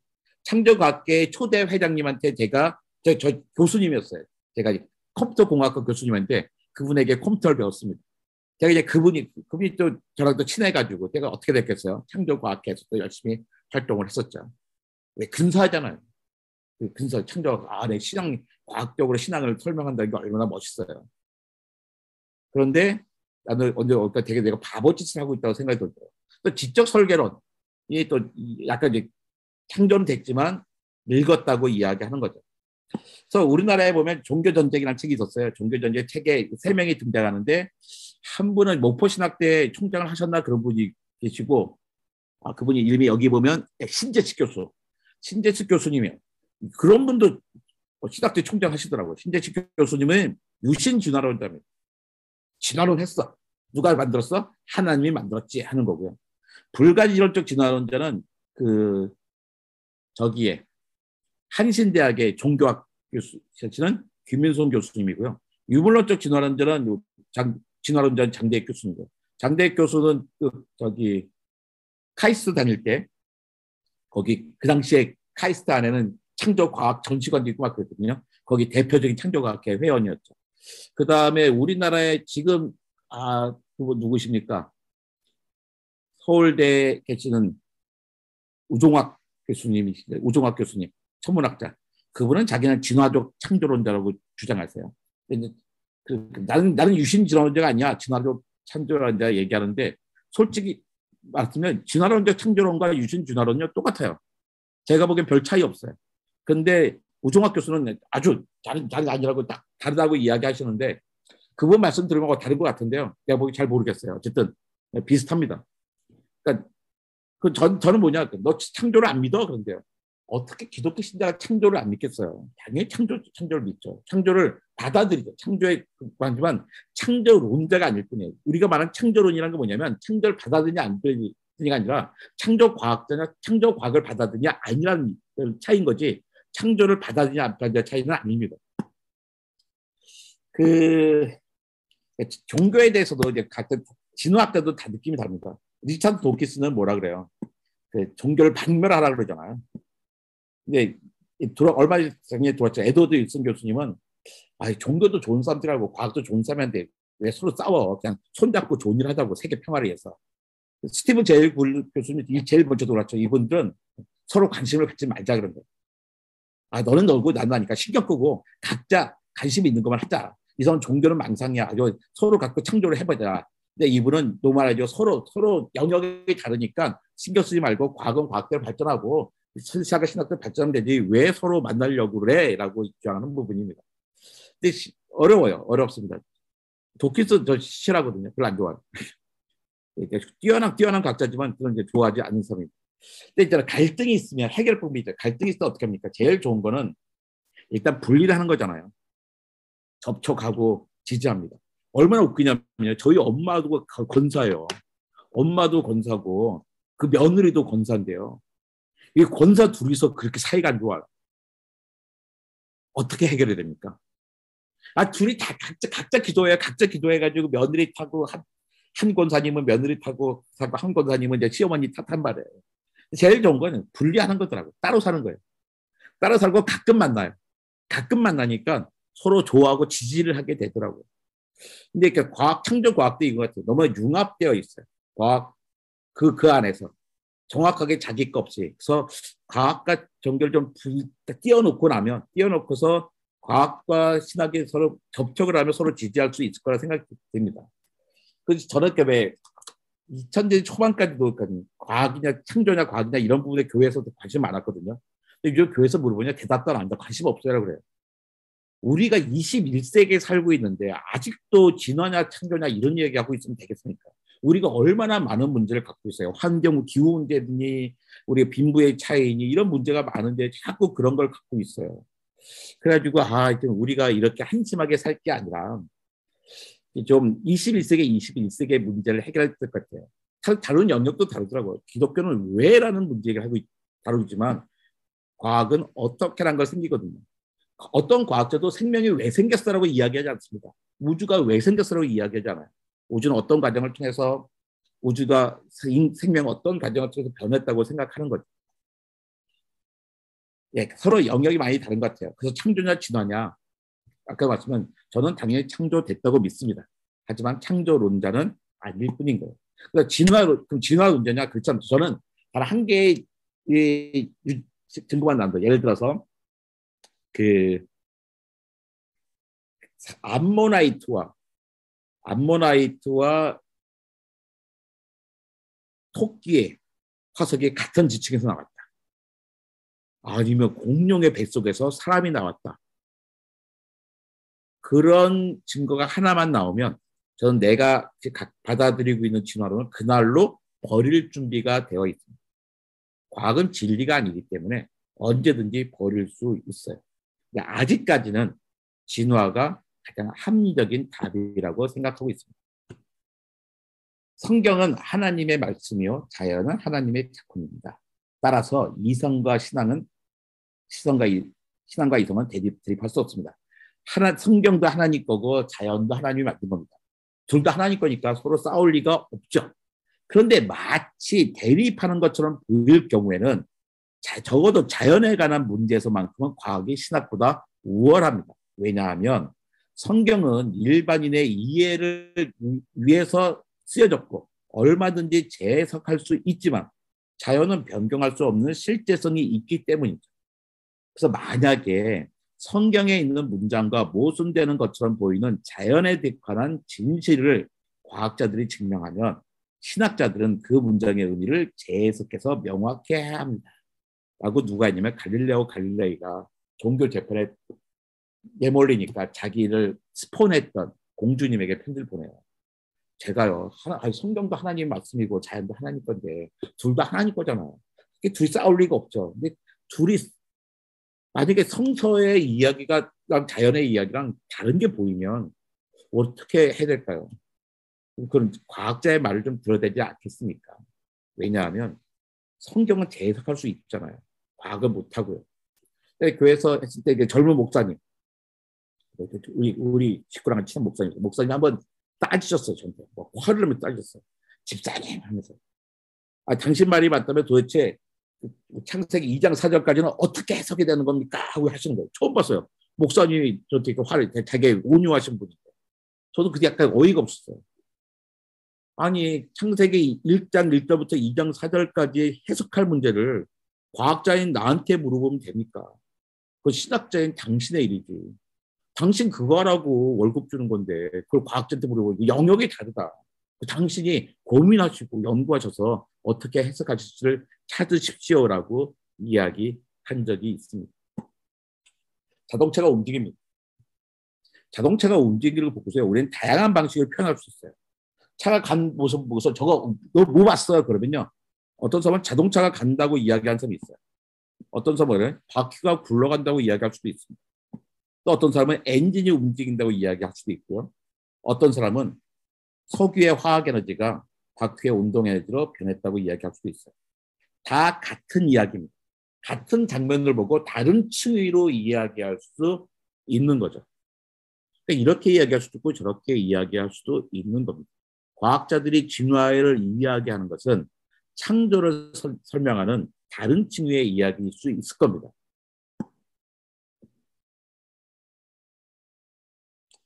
예. 자, 우리는 같은 걸 보고서 다르게 표현할 수 있어요. 그러니까 진화를 이야기한다 해가지고 사람이 창조를 부인하는 게 결코 아닙니다. 그래서 진화는 창조의 과정이다. 인 것 같다라고 했는 게 다윈이 책이 나오자마자 일주일 만에 벌써 영국 신학자들이 한 이야기입니다. 이 책을 보고 났더니 이 진화가 바로 하나님의 창조 방법인 것 같은데 라고 이야기하는 거죠. 따집니다. 이렇게. 제가 자꾸 청년들이 물어보면 이렇게 얘기합니다. 선택해야 된다면 네가 하나님이라면 생각합니다. 어떤 엄마가 있는데 어떤 엄마는 아이들의 삶을 촘촘히 다 해가지고 아무런 자율성도 없이 몇 시부터 몇 시까지 먹고 몇 시까지 몇 시까지 딱 정해주는 엄마가 있고 어떤 엄마는 얘들 먹을 걸 주면서 애가 좀 자유롭게 성장할 수 있기를 여지를 주는 엄마가 있다. 어떤 엄마가 더 좋은 엄마 그리고 어떤 엄마가 하나님의 성품에 맞냐. 또 하나 어떤 로봇을 만들었는데 로봇공학자야. 그 로봇은 로봇공학자가 만든 대로밖에 작동을 못해요.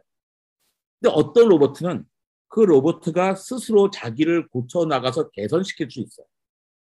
그러면 처음에 만든 대로밖에 작동하지 못하는 로봇을 만든 로봇공학자와 스스로 자기를 개선시키는 로봇을 만드는 로봇공학자를 비교했을 때 누가 더 뛰어난 로봇공학자일까? 당연히 스스로 고쳐나갈 수 있는 개선시킬 수 있는 로봇을 만드는 로봇공학자가 더 뛰어난 공학자겠죠. 그럼 너라면 하나님이라면 그 어느 로봇공학자가 하나님의 능력에 더 비슷하냐? 당연히 변화시킬 수 있는 로봇을 만들 수 있는 공학자가 하나님의 능력과 접근하는 것 같고 아이들이 스스로 변할 수 있는 여지를 주는 게 하나님의 성품에 더 가까운 게 아닐까. 그러면 꼭 어중간하게 타협하자는 사람이 있어. 이런 거죠. 그러면 그냥 학교나 교회에서 창조론도 가르치고 진화론도 가르치면 안 돼. 이런 거죠. 아까 티코브라는 사람이 있었잖아요. 천동설과 지동설 어중간하게 타협하는 사람. 다른 천체들은 태양을 중심으로 도는 태양계가 있는데 태양계가 지구를 돈다고 어중간하게 타협을 본 사람이 있잖아요. 근데 어중간하게 타협해서 과학이 발전한 게 아니라 있잖아요. 이런 거예요. 학교에서 진화를 가르치면 어떨까? 학교에서 화학과 알케미 뭐라 그러죠? 연금술. 화학과 연금술을 같이 갈 수가 없잖아요. 뇌신경학과 골상학을 같이 갈 수 있는 게 아닙니다. 물리학과 마법을 같이 갈 수 있는 게 아니고 천문학과 점성술을 같이 갈 수 있는 게 아니에요. 층위관이 다른 거잖아. 진화론에도 다양한 진화론들이 있어. 서로 토론할 수 있는 진화론이 있는데 근데 이것들은 토론할 수 있는 게 아니란 말이에요. 우주론에서도 끈 이론이 있고 그다음에 다중우주론이 있고 막 그렇게 있잖아요.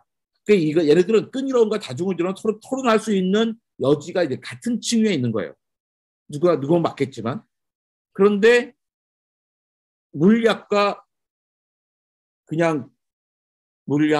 마법은 같은 층위가 아니잖아요. 창조론과 진화과학도 그런 것 같아요. 같은 층위가 아닙니다. 그냥 다른 거예요. 그러니까 이거 같이 하자는 게 사실 어중간의 타협을 보자는 건데 그렇게 해주면 그 누구에게도 발전이 없는 거죠. 찰스 다윈이 공부했던 학교, 이 현대식 건물인데 원래 이쪽만 그래요. 찰스 젊은 모습을 딱 이게 벤치했더라고요. 거기 학생들이 여기 앉는 거 되게 좋아해서 같이 서서 사진 찍어본 적이 있습니다. 의심하고 질문하는 것. 제가 교회에서 되게 어려운 게 그거죠. 그런 거. 과학에서는 의심이 보통 과학뿐만 아니라 모든 학문에서 의심이 제일 중요한 거잖아요. 의심하고 질문하면서 학문이 시작되는 건데 교회에서는 의심이란 것은 별로 이제 좋은 태도가 아니죠. 손바닥에 손가락 찔러본 도마 취급 많이 받단 말이죠. 의심하지 않고 믿는 게 좋은 믿음이라고 생각하죠. 성경 공부 시간에도 질문하잖아요. 질문하면 목사님이 재밌게 대답해 주세요. 근데 질문이 한 질문이 아니라 한 번, 두 번 더 들어가면 약간 짜증내십니다. 그러면서 뭐 하시면 집사님 그런 질문은 은혜가 되지 않습니다. 지금 우리가 설교 시간에 은혜 받으려는 게 아니라 성경 공부 시간에 나의 고민을 해결하고 싶은데 그러면 막 목사님도 싫어하세요. 자꾸 질문한다고. 근데 예, 그렇습니다. 우리 엄마는 목사님 말 무조건 믿으라고 그러고. 이렇게 공자님이 이런 말씀하셨습니다. 호심불호와 기패야자. 믿기를 좋아하고 배우기를 좋아하지 아니하면 그건 공부가 아니라 세상에 대한 패단이라고. 배운다는 건 뭐냐면요. 의심하고 질문하는 겁니다. 의심하고 질문하기를 좋아하지 아니하고 무턱대고 믿기만을 좋아하면 그건 공부가 아니라 세상에 대한 패단이라고. 우리 계속 의심하고 의심해야 되는데 의심하고 해야 되는데 의심하면 믿음이 없다고 이야기했기 때문에 되게 교회에서는 힘든 일이고 그런 이야기를 여기 뭐 신학하시는 분 여러분들 목사님들 앞에서 이야기했습니다. 이렇게 두려움이 많고요. 예, 어쨌든 여기까지 하겠습니다. 감사합니다. 수고하셨습니다. 감사드리고요. 혹시 이렇게 오늘 어려운 주제를 가지고 아주 간결하게 명쾌하게 말씀하셨는데 같이 나누고 싶을 얘기나 뭐 질문 있으시면 하시죠. 음소거 해주시고 얘기하실 때 몇 분 안 되시니까요. 그냥 직접 말씀하셔도 될 것 같아요. 네.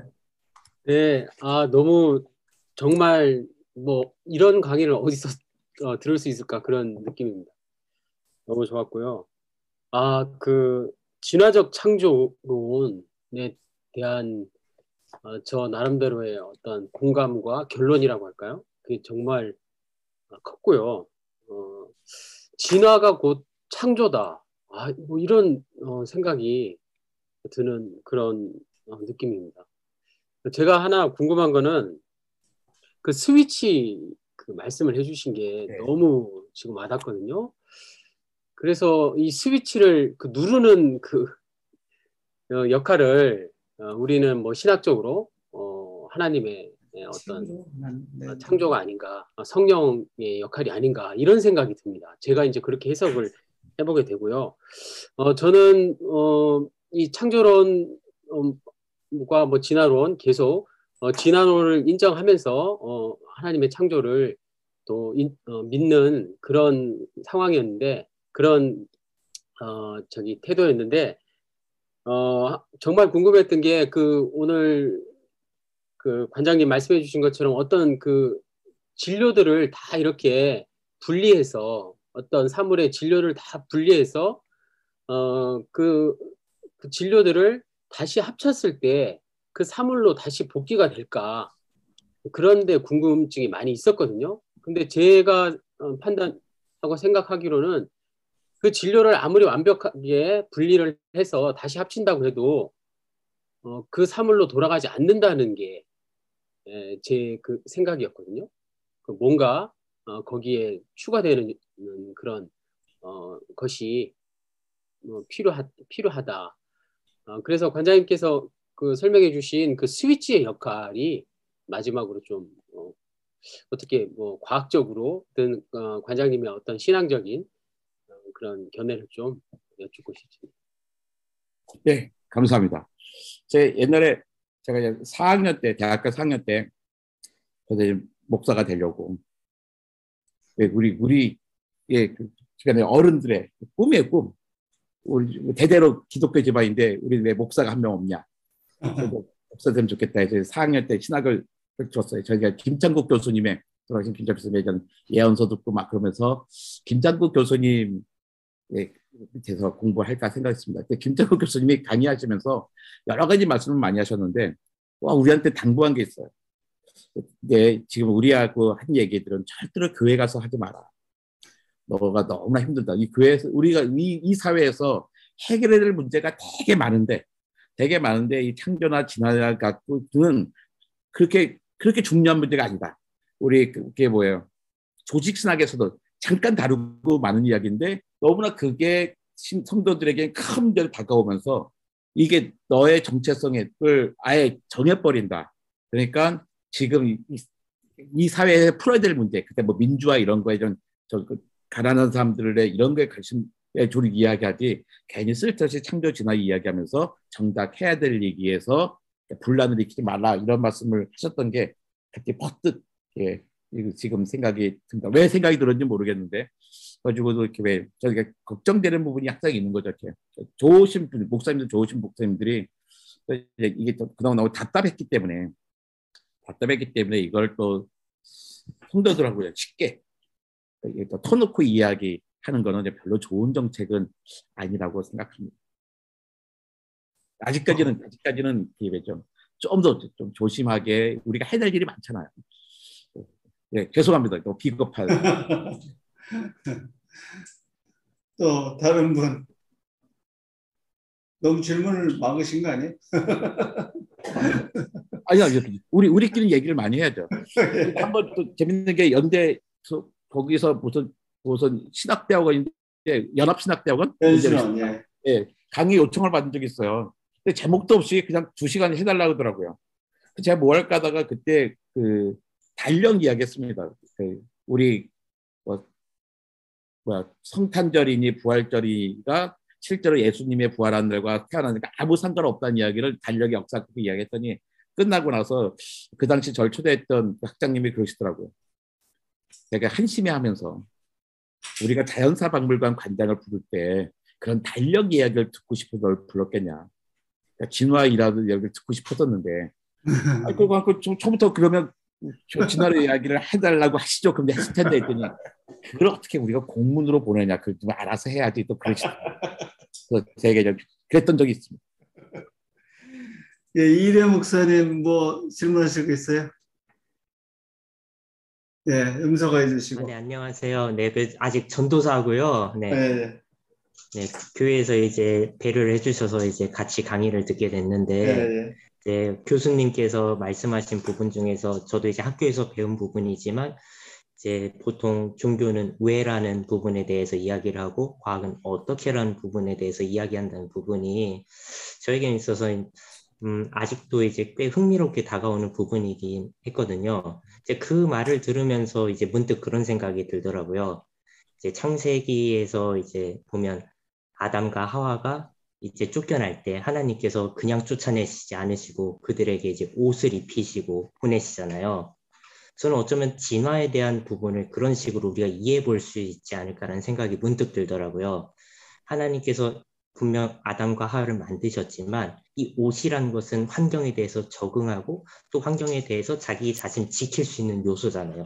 그 상황에 따라서 옷은 갈아입을 수 있는 것이고 다인이 얘기한 적자생존 같은 경우에도 환경의 변화에 따라서 생물이 변화한다는 거고 그 변화에 의해서 자기 자신을 지키는 건데 저는 이것이 어쩌면 하나님께서 우리를 사랑하시는 하나의 옷이 아닐까라는 생각이 들었습니다.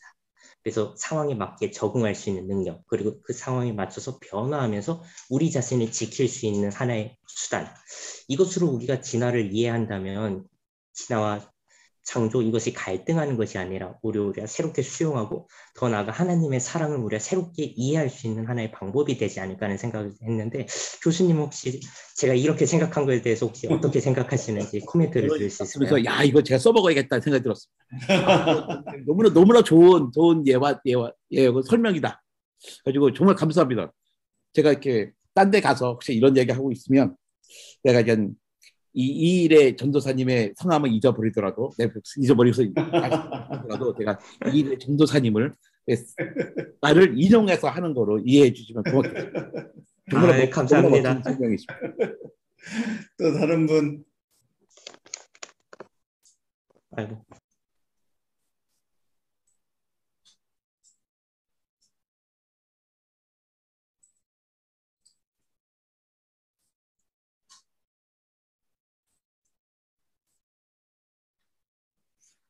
그 질문을 오늘 혹시 관장님이 그 공부를 그동안 어떻게 하셨는지를 쭉 한번 뭐 질문을 생각하는 동안 그동안 학교를 어떤 과정을 통해서 어떤 데 흥미가 있어서 공부를 쭉 하셨는지 한번 얘기를 한번 해주시죠. 저는 재수를 하면서요. 저는 재수하는데 친구들은 다 대학 갔잖아요. 친구들이 맨날 데모만 하고 다니는 거예요. 그리고 친구들을 또 교화시키기 위해서 그래서 나 불러가지고 이런 얘기를 했죠. 얘기를 들어보니까 정말 우리나라가 문제가 이 친구들 데모할 만하구나. 그래서 저는 여기 고등학교 생활에 있는 거잖아요. 재수하면서. 이 친구들이 세상에 전혀 재수생과 대학교 1학년은 전혀 다른 세계더라고요. 차이가 엄청나게 나는 게 나이는 동갑인데. 그러면서 제가 재수하는 동안에 깨달은 게 뭐냐면 우리나라의 문제는 다 농촌에서 시작한 것 같다는 생각이 들었어요.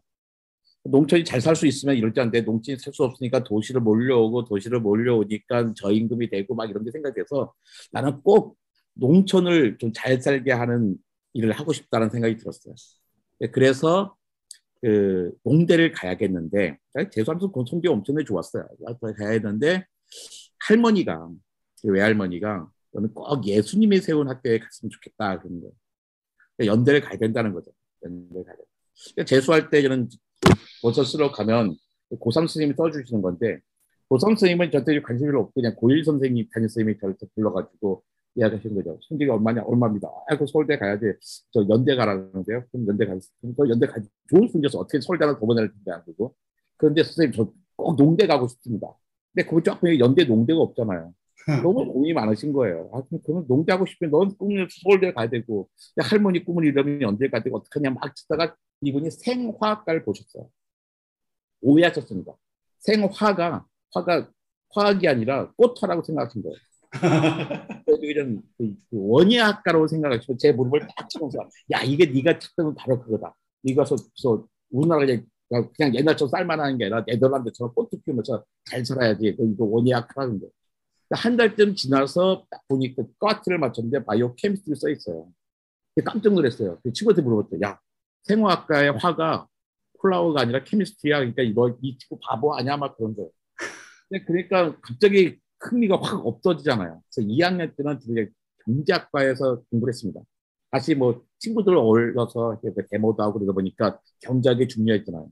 근데 제가 경제학과에서 수업을 했는데 제가 생각하는 경제학은 정치 경제학이었는데 경제학과에서 수학만 하는 거예요. 다 선수밖에 안 해요. 근데 경제학과의 수학은 이과생이 보기엔 약간 유치한 수학이었어요. 근데 그러다 3학년 때 철학과를 갔어요. 재밌더라고요, 철학이. 근데 철학과에 그 공부를 열심히 하는데 철학과 대학원 10명 뽑는데 항상 한 명은 타 대학에서 한 명은 타과에서 뽑아요. 그런데 제 친구가 저보다 한 학기 먼저 가 있는데 저보다 꼭 1점을 더 받는 거예요, 과 동기가. 이러니까 얘 때문에 난 공부할 기회가 없을 것 같아요. 그래서 4학년 때는 신학과에 갔죠. 신학과에 가고서 집에서 처음으로 대학 간다부터 집에서 이게 골칫거리였거든요. 데모하고 집에 안 들어오고 막 잡혀가 있고 골칫거리였는데 드디어 신학과 가니까 온 가족이 저를 지원해 줬어요. 드디어 얘가 잘 됐구나. 근데 그때 이제 김창국 교수님 막 배우면서 야 역시 나는 구약이 나는 것 같아. 특히 예언서가 나한테 맞는 것 같아 하는데 원서를 쓰는 날 내가 미쳤는지 원서 쓸 때 신학과 안 쓰고 그냥 생화학과를 써. 평생 아니면 듣지도 않았어. 근데 왜 그랬냐면 갑자기 그런 생각이 들었어요. 신학은 신앙으로 남겨놓을 생각이 든다. 내가 험난한 세상을 살 것 같은데 내가 만약에 감옥에 갇혀 있을 때 신학으로 있으면 나는 되게 어렵을 것 같아. 그러니까 무턱대고 매달릴 사람이 필요해. 학문의 대상이 아니었으면 좋겠어라는 생각이 푹 들면서 생화학과를 쓰고 당연히 떨어지고 6개월 더 공부해서 갔는데요. 가보니까 4년 내내 생화학 공부하는 생활 6개월 안에 똑같더라고요. 그 당시 요즘이야 다 다르지만 뭐 그랬었습니다. 그래서 아주 조금 신학의 맛을 갖고 근데 또 이제 목사님을 할 수 없겠다는 걸 깨달은 건 뭐냐면 옛날에 요즘은 다들 저거잖아요. 신방을 가면 양반다리 하고 안 되는데 저 양반다리 하면 20분만 지나면 다리가 저려서 양반다리를 못해요. 그래서 이건 나니까 신방은 못할 것 같은데 부목사 전도치들이 신방 다녀도 못할 것 같은데 생각이 들었어요. 근데 이렇게 다들 왜 소파에 앉아서 생활하게 될 줄 알았으면 그때 괜찮은 방법이었는데 되게 후회 많이 하고 있습니다. 근데 저희 뭐 동생들은 저를 보고 이제 신학 안 했기를 잘했다 그러죠. 형이 목사였으면 정말 약간 사기꾼 기질이 있는 부흥사 됐을 거다 막 그런 얘기 막 해요. 저도 약간 그렇게 비슷하게 생각합니다. 지금은 되게 만족하고 있습니다. 근데 그게 딸 키우는데 도움이 안 되더라고요. 딸 둘 다 12월 마지막 주 주일날 졸업 예배를 하잖아요. 고등학교 졸업 예배. 고등학교 졸업 예배를 하고 와서 집에서 선언을 해요. 난 더 이상 교회 다니지 않겠다. 여태까지는 내가 이제 부모님의 뜻에 따라 다녔지만 지금 내가 이제 성인이니까 이 결정은 내가 하겠다. 둘 다 신앙이 있어요. 둘 다 신앙이 있는데 교회는 다니지 않습니다. 그러니까 신학이 하나님과의 자기의 문제가 아니라 교회와 특히 교회 목사님들과 아니면 어른들과의 문제 때문에 저도 사실 제일 힘든 게 카톡이에요. 구역 예배 갔을 때의 아주 짧은 구역 예배와 이어지는 게 옛날에 노무현 욕과 아파트, 골프 이야기 보고 지금 카톡에 들어오는 얘기 보면 정말 어떻게 저분이 저렇게 학식이 있는 대학 교수 출신의 장로님이 어떻게 가짜 뉴스를 퍼 옮기나. 저는 유일하게 가짜 뉴스 받는 게 다 교회 분들이거든요. 되게 힘듭니다. 그래서 예, 그래서 되게 막 이런 문제 되게 막 힘들어요. 어쨌든 너무 힘든 생활을 하고 있습니다. 교회만 가면 불편해요. 창조론 진화론 얘기도 아니고. 예, 한유준. 예, 한유준 목사. 아까 그 청년들이 오히려 강의를 하게 되면 직업을 하고 떠나게 됐다 이런 얘기를 하셨는데 제 생각엔 그건 교회 안에서 매우 충실하게 자란 청년들의 이야기는 아닐까라는 생각이 듭니다.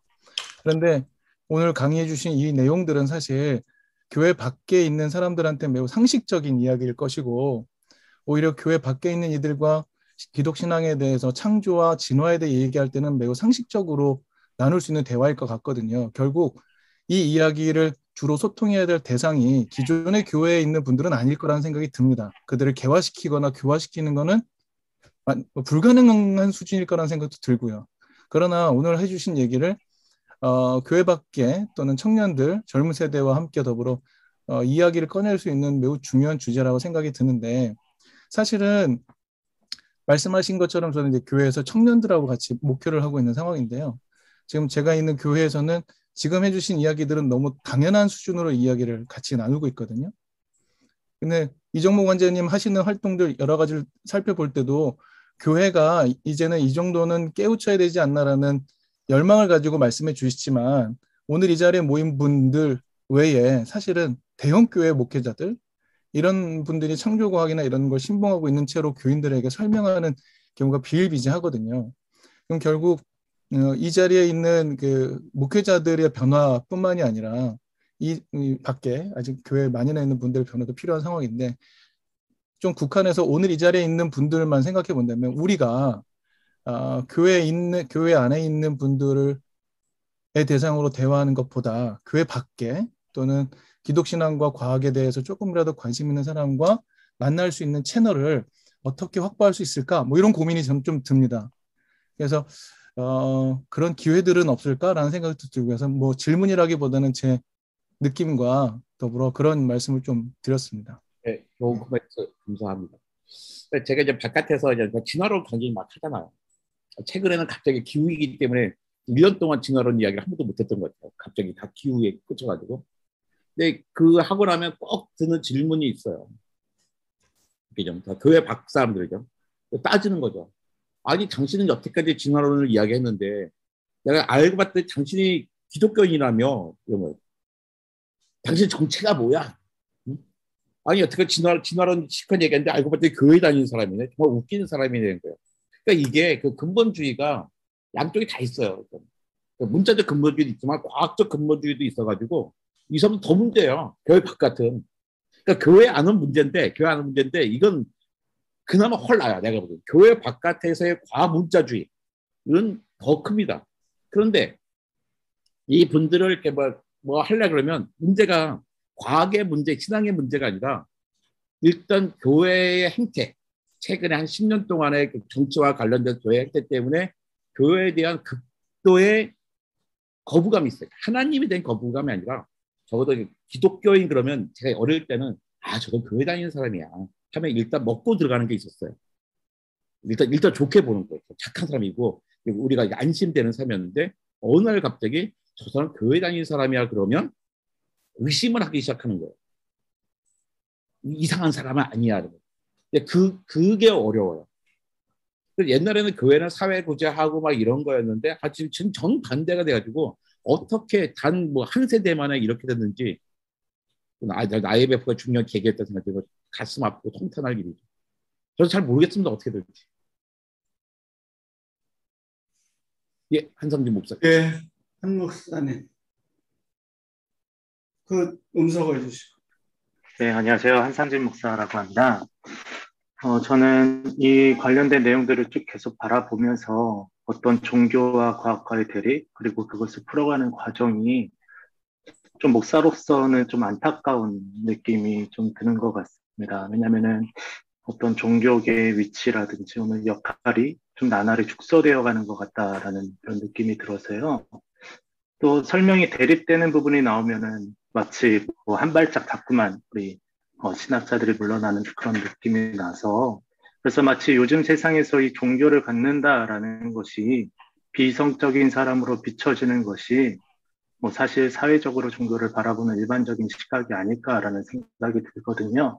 근데 심지어 뭐 기본적으로 종교의 영역이라고 여겨지는 부분들, 뭐 도덕이나 윤리, 뭐 심지어 종교적인 경험마저도 이제 과학적으로 검증하고 해석하는 시대를 우리가 살고 있는데 이런 상황 가운데에서 좀 우리 교회가 또 혹은 신학이 나아가야 할 방향이 저는 교수님은 좀 어떻게 생각하시는지 궁금합니다. 신학을 굳이 뭐 과학적으로 해석하고 그럴 필요 없다고 생각할 수도 있는 거 아니고, 그러니까 과학의 영역이 막 달라요. 저는 이제는 신학자들, 목사님들이 이제 과학에 대한 이해가 높아져야 된다고 생각해요. 그러니까 높아지고 나면 사실 뭐 이렇게 대립이 있을 필요도 없는 거거든요. 그걸 과학과 기술을 나의 재료로, 나의 부품으로 내가 선교 활동하고 세상에 우리 신앙 활동을 하는데 도움이 되는 재료로 삼아야 되는데 아직까지는 다 이해가 안 되다 보니 그러잖아요. 창조 과학회는 뭐 목사님들 엄청나게 많이 오시잖아요. 보면 그거 보일 때가 있어요. 약간 통쾌하세요. 왜냐면 목사님들이 과학에 약간 잘 몰라요. 약간 주눅든 부분이 있는데 창조 과학 와가지고 막 일어서 입에 엉터리고 그래서 성경도 자기가 막 해석해요. 그러니까 창조 과학자들이 성경을 모르라 자기가 얼마나 안다고 목사님 앞에서 성경을 막 해석해서 이야기해 주겠어요. 근데 그럴 때도 목사님 되게 좋아서요. 왜냐하면 과학자의 입으로 과학은 틀렸고 성경에 맞아요 하니까 그게 통쾌하신 거예요. 근데 그게 만약에 목사님들이 과학에 대해서 이해가 있었다면, 이해가 있고 그런가면 굳이 이게 통쾌할 일도 아니거든요. 그런가 보다 기본으로 깔고 가면 되는 거였죠. 그리고 이제 대학에서 신학대학에서 과학 수업이 다른 대학은 과학을 다 해요.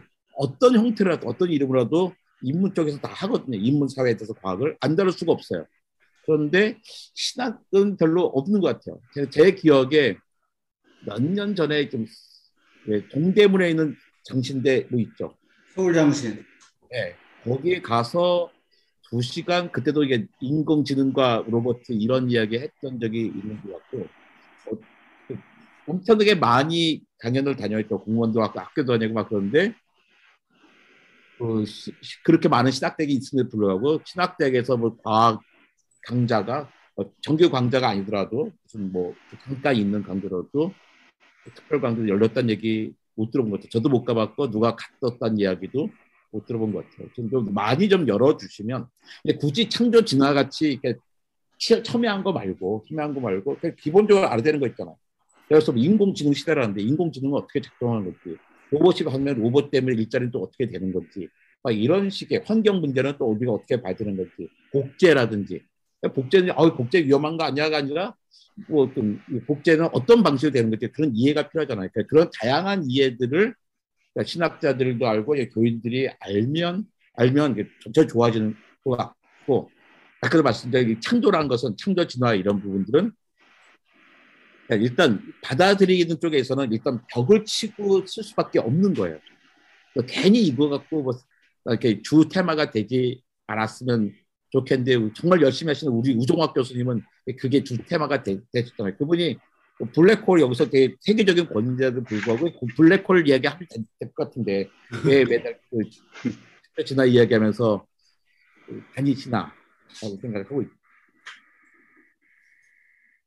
저희가 지금 4강좌를 마친 다음에 새물결 플러스 출판사하고 얘기를 해서 책으로 낼 생각입니다. 그러면은 좀 더 이게 목회자들, 신학생들한테 다가갈 수 있는 책으로 되면은 과학에 대한 이해, 과학을 어떻게 봐야 될지는 기본 관점 이런 것들도 거기서 많이 볼 수 있고, 사실은 한국교회가 너무 제가 마지막 강의는 창조학계가- 아니잖아요.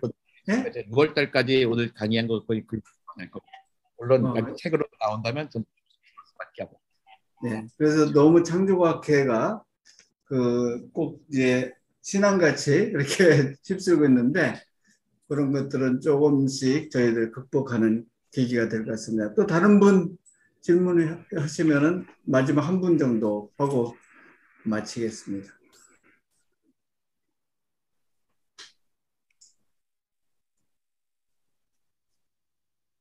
없으면은 관장님 네. 뭐 결론 저기 한 목사님 한 번 더 하시죠. 그냥 간단한 코멘트인데요. 아까 제가 이런 질문을 했던 이유가 어떤 종교적인 역할이 축소되어가는 그런 느낌을 받는다라는 것이, 저는 사실 이 창조과학이 생겨나기 시작하면서 어떤 종교계에서 과학을 향한 어떤 반대작용이 시작되면서 어쩌면 현대인들에게 있어서 더 비이성적인 종교로 보이기 시작했다라는 그런 생각이 사실 들거든요. 차라리 반응을 하지 않았다든지 뭐 내적으로 수용을 했다든지 아니면 과학적인 뭐 그런 분야로 뭐 통합할 수 있는 방법으로 좀 그런 방향으로 노력을 했다든지라고 한다면 괜찮았을 것 같은데, 차라리 이런 보수적인 측면들로 인해서 현대인들에게는 더 멀리 동떨어진 그런 종교가 되지 않았나라는 생각이 들고요. 네, 그런 의미로 한 말씀 드리고 싶었습니다. 제가 오늘 강의했던 그 슬라이드를 PDF로 올렸는데요. 이 슬라이드가 왜 여러 가지 한 장에 여러 단계로 나왔잖아요. 그리고 원래 슬라이드가 한 114장밖에 안 되는데 지금 올라간 건 한 장이 여러 개 돼가지고 되게 여러분 보시기에 짜증날 수 있는데요. 편집 기능이 뒤에 그 마지막 것만 살리시면 보시게 될 거고, 아마 순서대로 보시면 복귀하실 수 있을 것 같습니다.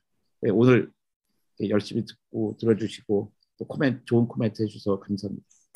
이 일의 전도사님 이야기는 제가 예, 오늘 수고하신 우리 관장님께 감사 인사를 드리고요. 다음 모임 광고하고 마치겠습니다. 다음은 그 한신대 신학대학 원장이신 전철 교수님께서 조직신학으로 보는 창조, 이분이 이제 과학과 종교 대화 이 프로젝트도 많이 하신 분인데, 다음 주는 전철 교수님께서 바로 이 시간 다음 주 목요일 날 10시에 다시 한번 뵙겠습니다. 건강하시고 더워지는 때 또 사역에서 여러 가지 힘든 일 많으실 때인데 잘 감당하시고, 그러면은 다음 주 목요일에 뵙겠습니다. 고맙습니다. 감사합니다.